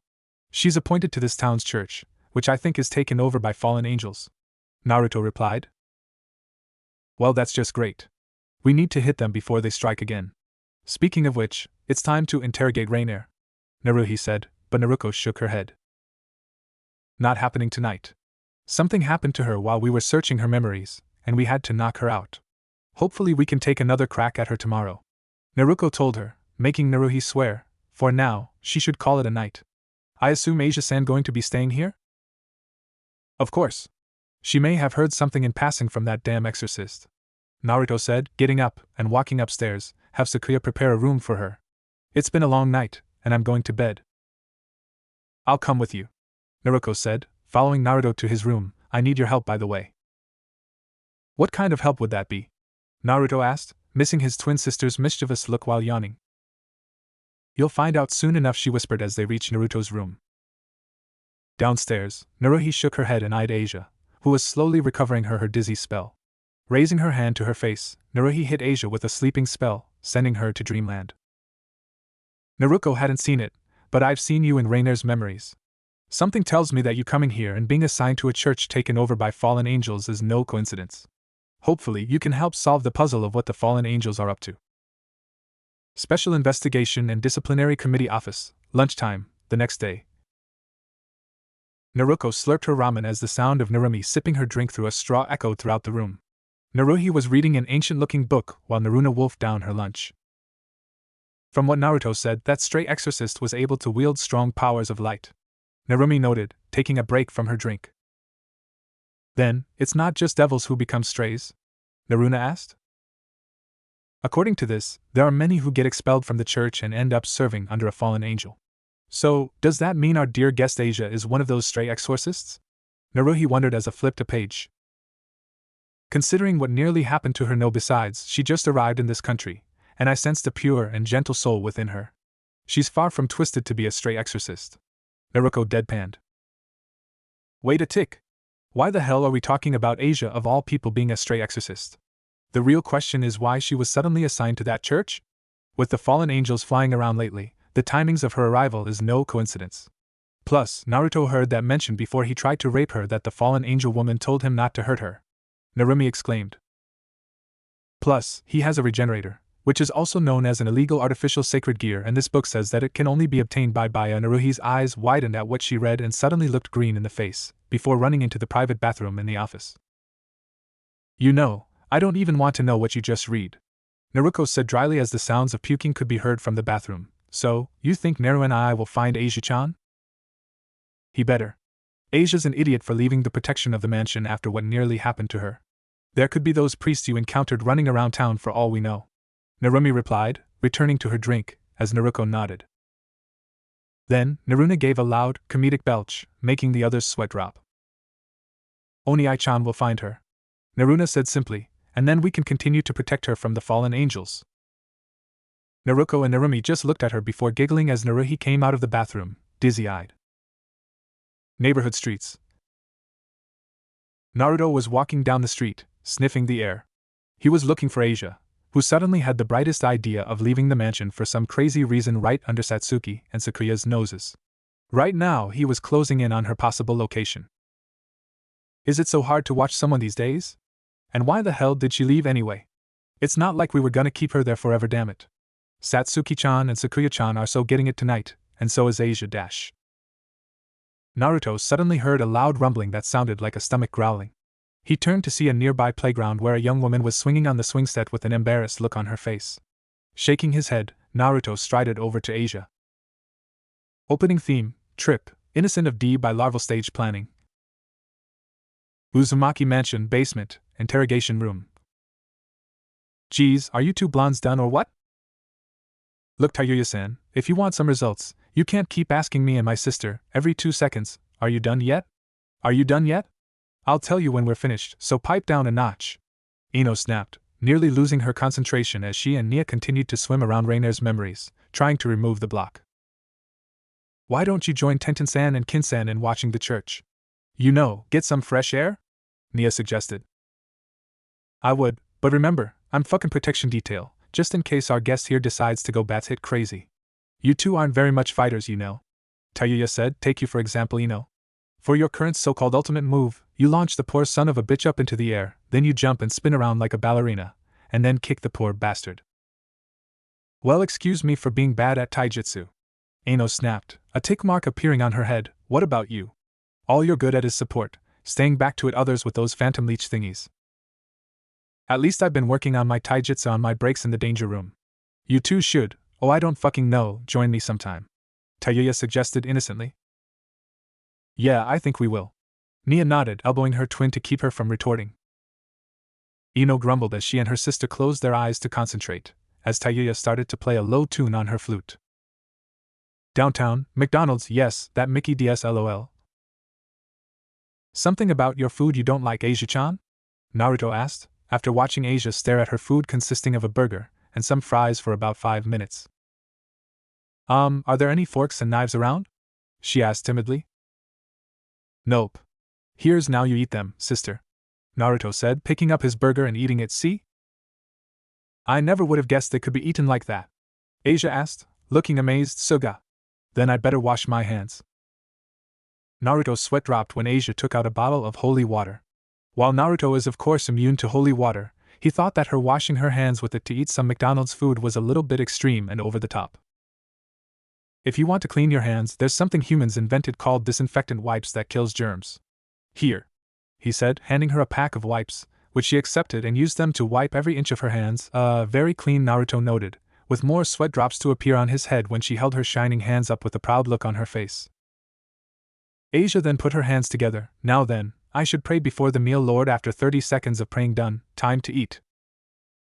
Was she praying to Kami-sama, or the biblical god the angels answer to? I have no idea, Kurami-chan, and I don't care, Naruto answered the foxy nine-tailed vixen in his mindscape as Asia took a bite of her burger. It's delicious, she exclaimed as she took another bite. I never had anything like this before. I guess you never got out that much at your previous church. By the way, why did you leave the mansion? After what happened last night, you were much safer there. Well, I thought I was free to leave at any time, so I decided to take a stroll around town. Though when I was resting at the playground, you came along, so. Naruto facepalmed, remembering that Naruhi told Asia to stay in the mansion until they got back from school, and as for her answer, Naruto was not buying it. Asia had looked away when answering his question, but looked back at him with a smile. It was obvious that something was going on, and she was hiding something. Asia-chan, what's really going on? Don't tell me you were planning on heading back to that church. Naruto-san, what's that place? Asia suddenly asked, pointing to the place called the game station across the street. That's an arcade center, and you didn't answer my sigh. Naruto scratched the back of his head. Looks like you won't be getting an answer from the innocent nun anytime soon. Do you want to go check it out? Huh. There's more to life than being faithful to your biblical god, Naruto told her as he started to pack their food into a bag. Come on. Uzumaki Mansion basement, interrogation room. What the hell did you dumb blondies do this time? Tayuya shrieked with her hands clamped down on her ears.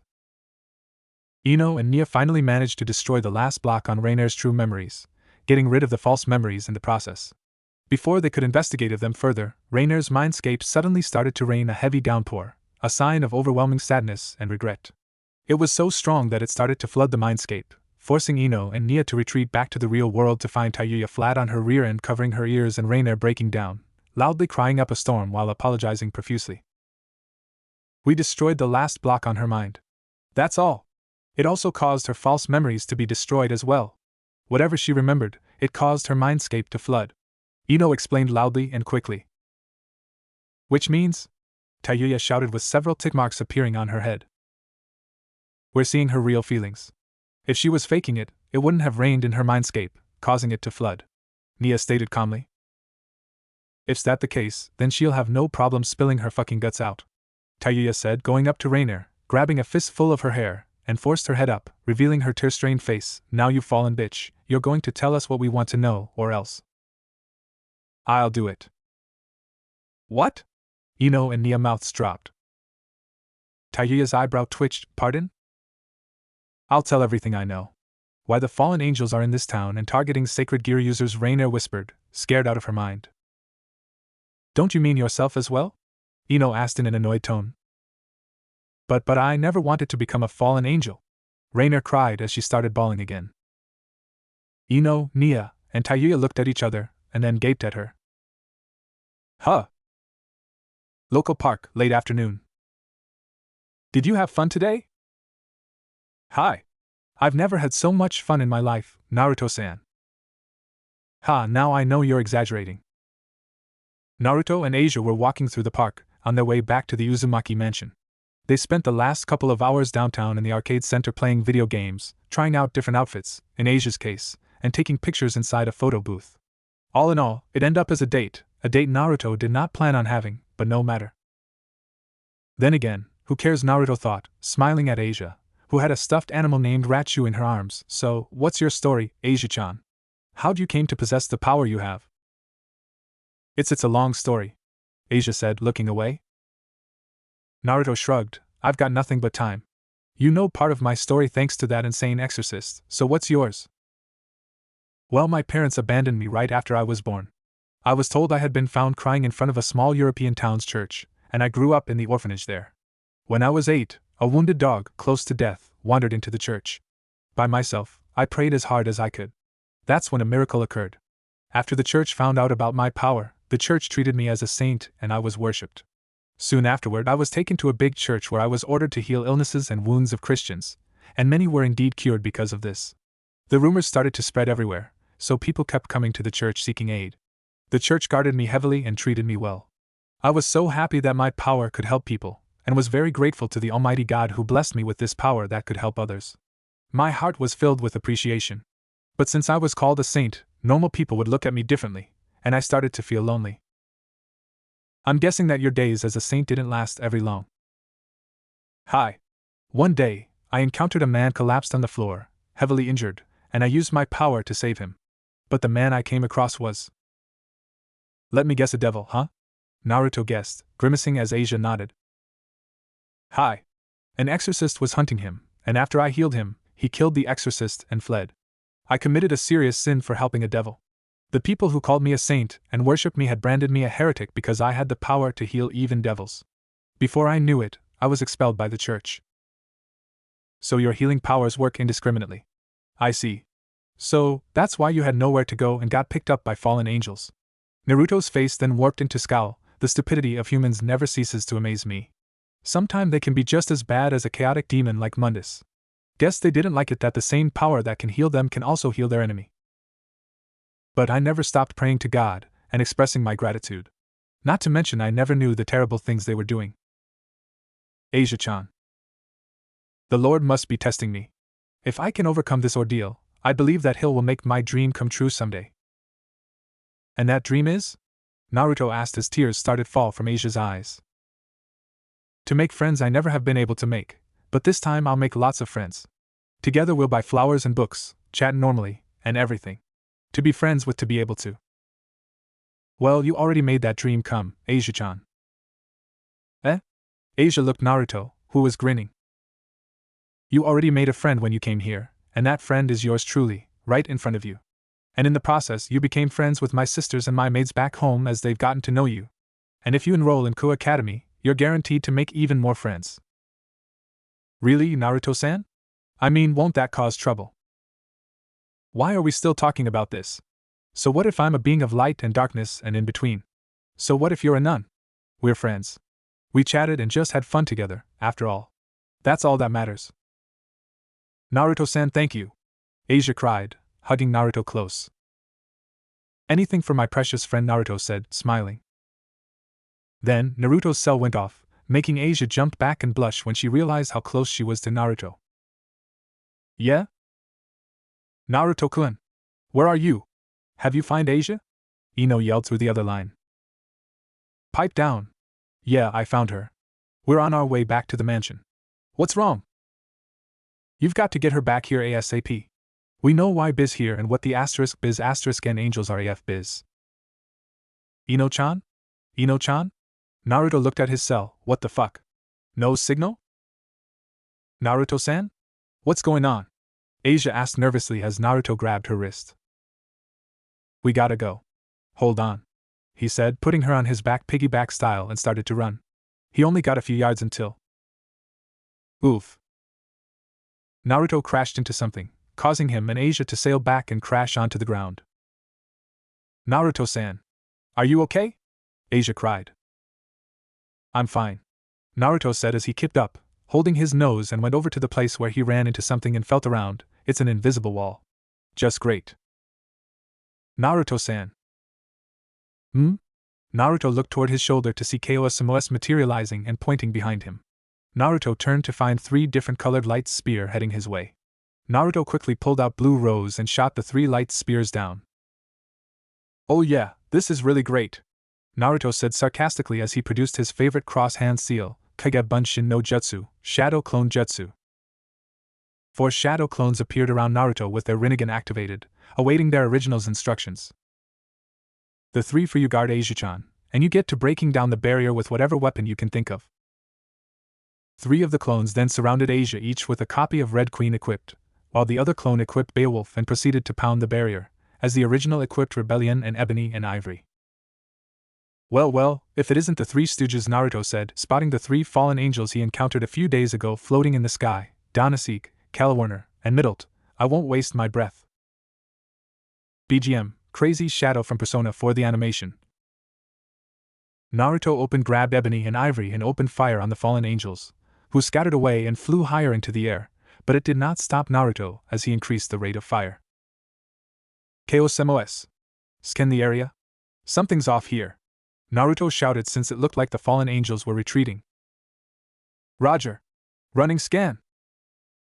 Chaos closed her eyes and focused on her sensors as Naruto swore and summoned the rocket launcher Kalina and eat this. Hysteric. Naruto fired off scattering homing rocket at the 3 fallen angels, who flew around to avoid them. Naruto-san. Above you. Chaos cried, pointing upwards, causing Naruto to look up to see an oversized blood-red light spear speeding towards him. Crap. Naruto rolled out of the way as the light spear suddenly exploded where Naruto was. What the hell? There's a 4th one, but they disappeared after they fired that light spear. I'm trying to locate them, look out. Son of a bitch. Naruto yelled as the other 3 fallen angels rained light spear after light spear at Naruto, forcing him to put away Kalina and take out Rebellion. I've had enough. Isen Getsuga. A huge crescent-shaped wave cancelled out the light spears, giving Naruto time for his next move. Getsuga Tensho. Naruto roared, sending a huge wave in shape of a crescent moon like this last attack. This time, it continued on towards the fallen angel, who were not fast enough to completely avoid the blast, and damaged their wings, causing them to drop like flies into the nearly fountain. Take that, whoa! Naruto ducked as another blood-red light spear nearly hit him, but several more followed right behind it. Naruto destroyed them with a swing of Rebellion, and clicked his tongue, letting the sound bounce off the trees. Found ya! Naruto found the mystery attacker lurking behind a tree, and used round trip towards them. The tree was cut on half, but the mystery attacker managed to escape, allowing Asia to recognize her. Naruto-san, that's Dash! Naruto re-equipped Kalina and then fired a rocket at the attack, but the attack flew through the air and landed on the water of the fountain. BGM fade out. BGM, dark tuning from Yu-Gi-Oh! 5Ds. What the hell? Who the hell are you? Naruto demanded while shocked at her appearance. The attacker looked similar to Rainer, but with a slightly regal, mature look, longer hair, bigger breasts, 4 wings, and a real twisted and unsettling aura. Ha! A squalid hybrid like you shouldn't address me so frivolously. The new female fallen angel said with a shrill giggle, if you're going to stand to my way I'll finish what my dear little sister started, and annihilate you completely. Sister? Naruto repeated, hey, Asia-chan. Do you know who this chick is? Hi. She's Rianella, the older sister of the fallen angel who disappeared. And I'm under their protection. Asia replied and was frightened at Rianella's appearance. Well, this is just perfect. I can sense that she's more powerful than her sister Rainer. In that case, Juchaku, Sacred Gear! Naruto shouted, his Sacred Gear gauntlet materializing on his left arm. Rianella blinked twice before roaring with laughter, are you serious? You cannot be serious. Ha ha ha ha ha ha ha ha. What's so funny? Naruto snarled, glaring at the new female fallen angel. After seeing what you have, how could I not laugh? She replied, looks like we have nothing to fear since it's just a twice critical. We were completely off the mark. Twice critical? Naruto repeated, there's no way my awesome-looking gauntlet has a name that sounds like something as childish as that. I mean, come on. Rianella ignored him, also known as Dragon's Hand, it's an ordinary item that doubles your power temporarily. Double my power? Oi, Drake. Please tell me she's joking. Sorry, Ibu, but she isn't. If that's truth, why the hell didn't you tell me? I could have used that information earlier. All Naruto received was some whistling from his dragon partner, followed by a girlish cry of pain. Baka! Arwen shrieked as she proceeded to pound her fellow dragon in the ground inside her master's mindscape, causing Naruto to grumble as he cut off the connection just in time to hear Rianella speaking. Don't fuck with that kid or his family. Plus, it's possible that he has a potentially dangerous sacred gear. That's what my little sister heard, so she decided to go rogue and attempt to eliminate you under the guise of Yuma-chan. Did you know, She chose that name because she was gonna kill you and that pervert at dusk. Really cool, right? Naruto's eyebrow twitched in annoyance as she continued her tirade. I love you. Please go out with me. Remember? Are you done, lady? Naruto asked, holding up his sacred gear revealed as twice critical, if so. It doesn't matter what your blood contains. You won't stand a chance against me with that. Just hand over little Asia and walk away. Rianella demanded, showing her fangs and an evil smile. Well, here's my answer, bitch. Naruto retorted, throwing up 2 middle fingers in response. Naruto-san. Asia cried, worried for the blonde. Don't worry about me. Just stay near my clones. I don't like making promises like a naive knucklehead, but I promise that I will protect you to the very end. Naruto told her with a wink. Asia gasped, a feeling of happiness and attraction rushing through her at the blonde's declaration. Hey bitch! If you're right about my sacred gear that it doubles my power, then you're the one who's screwed. Come on, twice critical. If you're going to double my power, then don't fail me now. Sacred gear, twice critical, activate. In response, the jewel on the twice critical shined brightly with glyphs appeared on the gauntlet as it announced boost. Whoa! Naruto held his gauntlet steady as a rush of energy flowed through his body. What power! I'm gonna have to train harder to handle this rush of energy, but this'll do for now. Naruto then used his gauntlet to deflect a blood-red light spear that Rianella threw at him, and charged at her, channeling chakra in his feet to run across the water. Rianella quickly drew another light spear to block Naruto's enhanced punch. Get it now? Twice nothing to still nothing. Rianella shouted as she forced Naruto's fist off her weapon, but Naruto used the momentum to kick her away, but she landed back on her feet. I'm being nice here. Just let Asia return with me and walk away. Her Twilight Healing is an extremely rare sacred gear, unlike what you have. As I suspected, you and your friends just want her for her power. Well, forget it. You underestimate me. I admit that you're not like those 3 one-trick ponies, Naruto said, pointing at the other 3 fallen angels who were still down, so why don't you entertain me more? Insolent whelp. Rianella snarled as she materialized a light spear that bigger than the usual. I was going to spare your life on a whim, but I changed my mind. She suddenly disappeared, then reappeared above Naruto and threw her new oversized light spear. KOSMOS's sensors then sent haywire. Naruto-san. The energy is that light spear's more concentrated than the rest. If it connects... Naruto quickly used the Kawarimi no Jutsu, substitution jutsu, to escape, leaving a log to suffer the explosion the light spear brought to where Naruto was standing as the blonde landed in the trees, as he now felt an unwelcome sensation. Shit! He cursed, holding his head as a rush of memories entered his head, showing them getting pierced with light spears from the other 3 fallen angels while they were focused on her creator's clash with Rianella. Wait a minute. Naruto looked over to where the prone bodies of Donaseek, Kelwarner, and Midlet are. Huh, they're still there, what the? Naruto activated his Rinnegan, showing that the bodies of the fallen angels were made of pure light. Crap. Naruto-san. Naruto looked to see Asia in the arms of Kelwarner, with the other fallen angels showing triumphant smiles on their faces. Damn it! He yelled, leaping off the tree branch and into the air while activating his Devil Bringer, reaching out for Asia. You might as well give up, because we've already won. Rianella shouted as she fired another oversized light spear at Naruto, but he used it as a springboard to gain more height. However... Oof.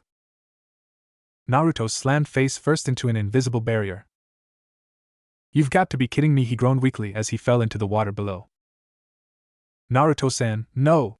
Asia cried as she struggled, but Rianella slapped her, causing Asia to case her struggling as Rianella grabbed Asia by her chin. Don't worry about him. After tonight's ritual, you'll be free from all hesitation and suffering. With that, the fallen angels disappeared with their prize, with Naruto recovering and slapping the water in frustration.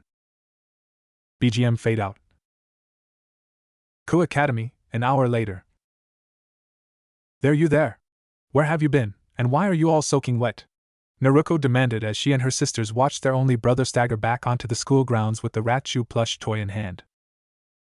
Found Asia, went on an outing with her, got her this Rat-Chew toy, was cut off with a call from Ino, ran into an invisible wall, ambushed by fallen angels on the way back, met Reiner's sister, learned more about my sacred gear, clashed with Reiner's sister, the other fallen angels sneaked in and got Asia, ran into another invisible wall, landed in the nearby fountain, Asia was taken, the end. Naruto replied in one breath sarcastically. Any questions? Wow. Sucks to be you, little brother Naruhi noted, but with no amusement or malice. Yeah, I know. As for that call from Ino-chan, it sounds like they managed to get Rainer to spill her guts, so before we go to the town's church to rescue Asia-chan, we'll head back to the mansion to plan our attack. Naruto said and spat out some water.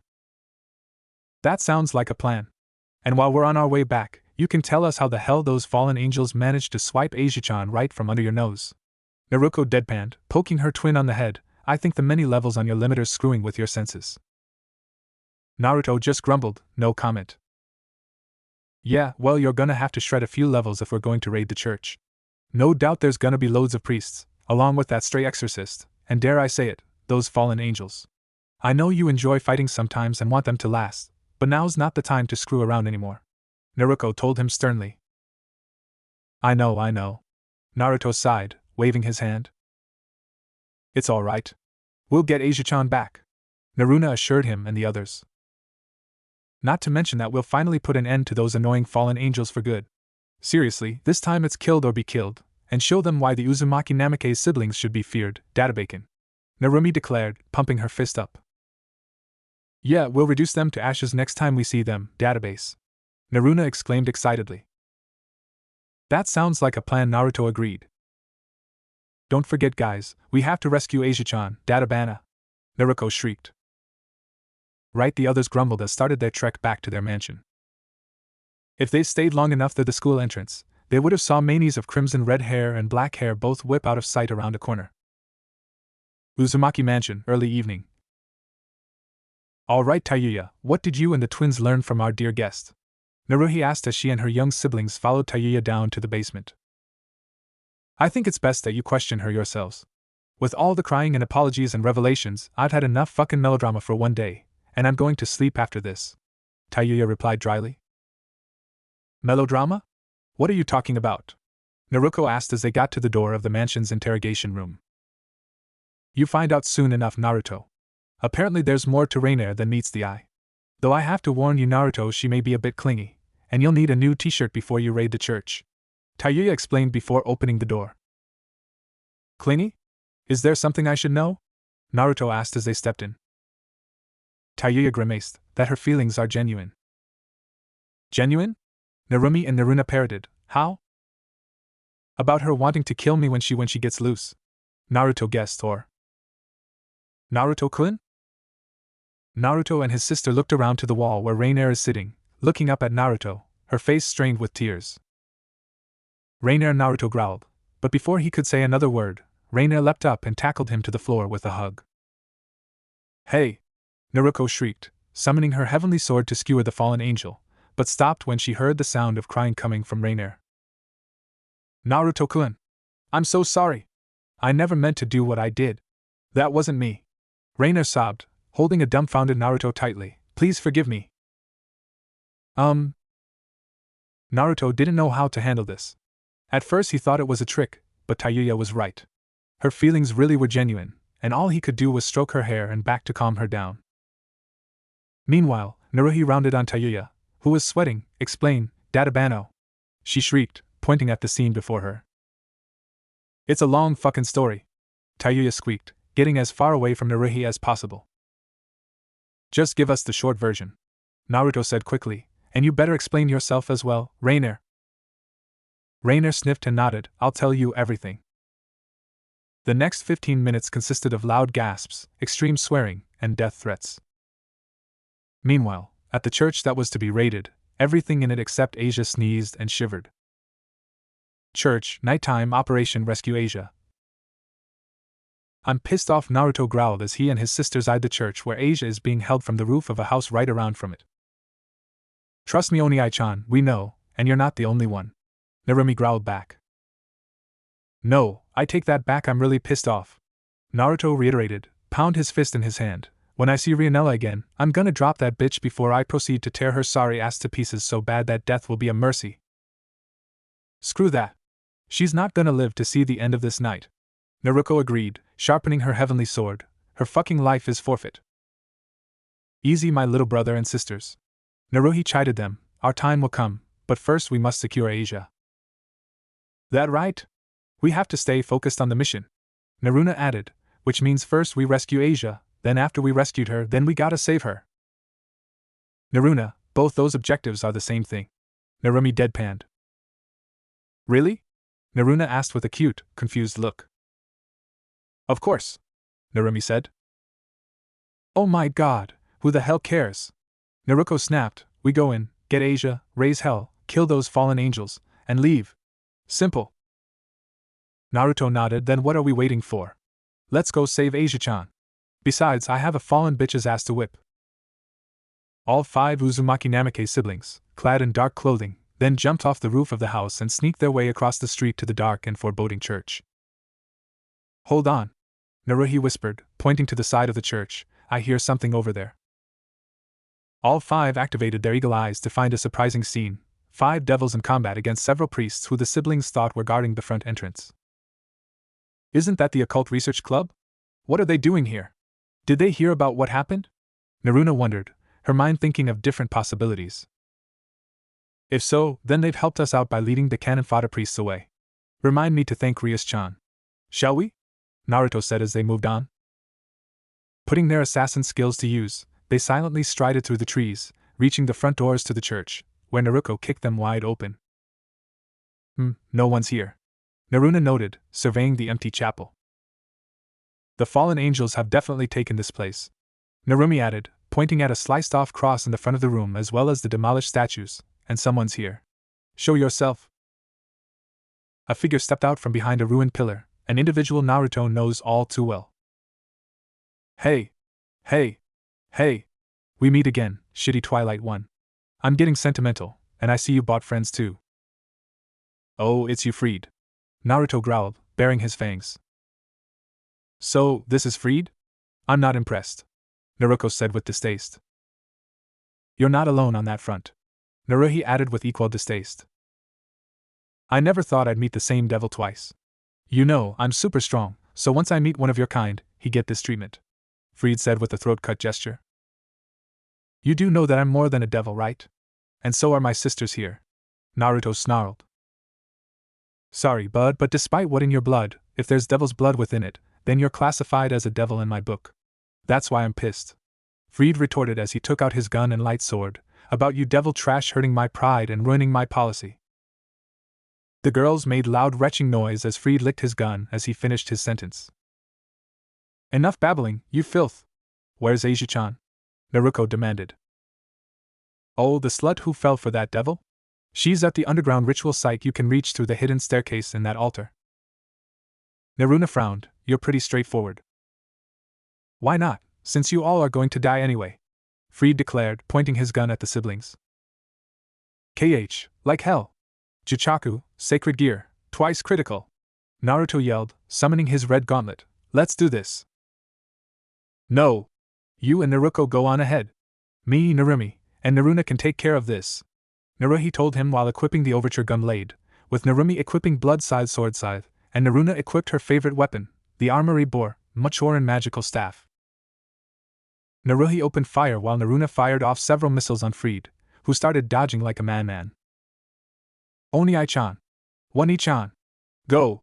Suetun, Tajua Suryuden, water style, multiple water dragon bullets, Narumi cried, firing off water dragon after water dragon at Freed as well. No fair. Freed as he ran around, dodging the bullets, missiles, and water dragon aimed towards him. It's what you deserve. Let's go, Naruko. Okay, Naruto and I. The twins dashed to the altar where they found the secret underground entrance, and entered it, running down the stairs. I can smell Asia-chan. And her as well, Naruto growled out. Let's hurry, Naruko said. They finally reached the bottom and smashed their way through the reinforced door. Welcome, descendants of Sparta. The bottom of the ritual room was packed with priests, in the way of the pyramid structure where an unconscious Asia is, chained to a cross. And right next to her is Rianella, with a twisted smile. Asia-chan, Naruko shouted before looking at the fallen angel, she looks just like Rainer Naruto, is that? Yeah, it's Rianella. Rainer's sister, Naruto confirmed, making Naruko growl demonically. So you're that fucking twisted bitch, huh? She snarled. I may be a twisted bitch, but that doesn't mean I have feelings, you know. However, I prefer that you don't say my name so casually from your unworthy lips, Rianella said in a teasing tone with a mock-hurt look on her face as Asia opened her eyes, hearing Naruto and Naruko's voices. Naruto-san? Naruko-san? Hold on, Asia-chan. We'll get you out of here in about a minute, geez. Naruto and Naruko jumped back as Rianella threw an explosive light spear at them. Sorry to ruin the dramatic reunion, but the ritual's almost over. Say what? This early? It's not even midnight, Naruko shouted, panicking. Plans change, Rianella said in a sing-song voice. Damn it! Naruto shouted as he and Naruko charged forward, barreling their way through the priests, but there were too many, as green lightning surrounded Asia's form, causing her to cry out in pain. Out of my way! Naruto roared, snapping as he summoned Monadu with a malevolent blood-red aura surrounding it and proceeding to slice through the priests, steel-on-bone style, Ninja Gaiden 3 razor-edge steel-on-bone system, with Naruko following his lead with her heavenly sword. Too late, Rianella laughed as a green light containing rings came out of Asia as the light died from her eyes. Your twilight healing, the power that I've been craving for so many years, is finally in my grasp. With this power, I can conquer even love. Absolute power. No! Naruko screamed as Rianella put the sacred gear inside her body while moaning in ecstasy. Damn you! Naruto roared in rage. He and Naruko entered Devil Trigger Grade 1 and flew through multiple hand seals. Oh my, what wrong? Rianella asked playfully, as the twins hit the final seal. Could you be angry? Kajitan, Kurobochi Seppeiku no Jutsu, Shadow Style, Black Graveyard Spike Jutsu. The twins roared, slamming their hands to the ground, spreading their shadow on the floor. Instantly, the whole floor was covered in black spikes where the shadows were, each about 10 feet long and 3 feet thick. The only places that had no spikes were the walls and the pyramid structure where Rianella and Asia are. Of course, the spikes didn't do anything to Naruto and Naruko. They passed through the twins like mist. But most of the priests were not so lucky, as the spike pierced them in their vital areas, instantly killing them. The Uzumaki Namake's siblings don't enjoy killing humans, but in some of the professions they trained in, i.e. ninja, it's part of the job description, and unfortunately for the priests, they were getting way too annoying and should have ran when they had the chance as soon as Naruto and Naruko's rage skyrocketed to dangerous levels at being unable to save Asia's life. They're monsters, cried one of the priests who managed to survive along with some of the others. My, what brutality! I thought you don't kill worthless humans. No matter, because with this, I can now become the supreme fallen angel, Rianella declared as glowed with a green aura. I can now make those who made fun of me eat their words. They're the least of your problems, Naruko snarled as she and Naruto made a beeline for the female fallen angel. Stop them! Shouted a priest as they charged towards the twins. Don't let them near Rianella-sama. Your funeral! Naruto shouted as he summoned Yamato to use Dimension Slash, dashing around the crowd of priests, cutting them up. Crescent Rose! Naruko summoned her oversized gun scythe in scythe mode and loaded in the cross-shot ammo to also dash around, dual-wielding it with her heavenly sword to cut up the rest of the priests into ribbons as Naruto sheathed Yamato, causing the ones he cut to fall into bloody pieces. It's just you and us now, Naruto said as Naruko shot Crescent Rose to the ground to propel herself from the ground into Rianella. Aiming for her neck, Naruko took a swing with her heavenly sword, but the fallen angels used her speed to escape and reappeared near the entrance to the room as Naruto ran up to the altar and went to unchain Asia from the cross. When the chains wouldn't give, Naruto used Yamato to cut the chain to pieces, causing Asia to fall into his arms. She's not dead, Naruto said, surprised as he checked her pulse. Really? Naruko asked as her brother gently shook Asia. Asia-chan? Asia-chan. Asia,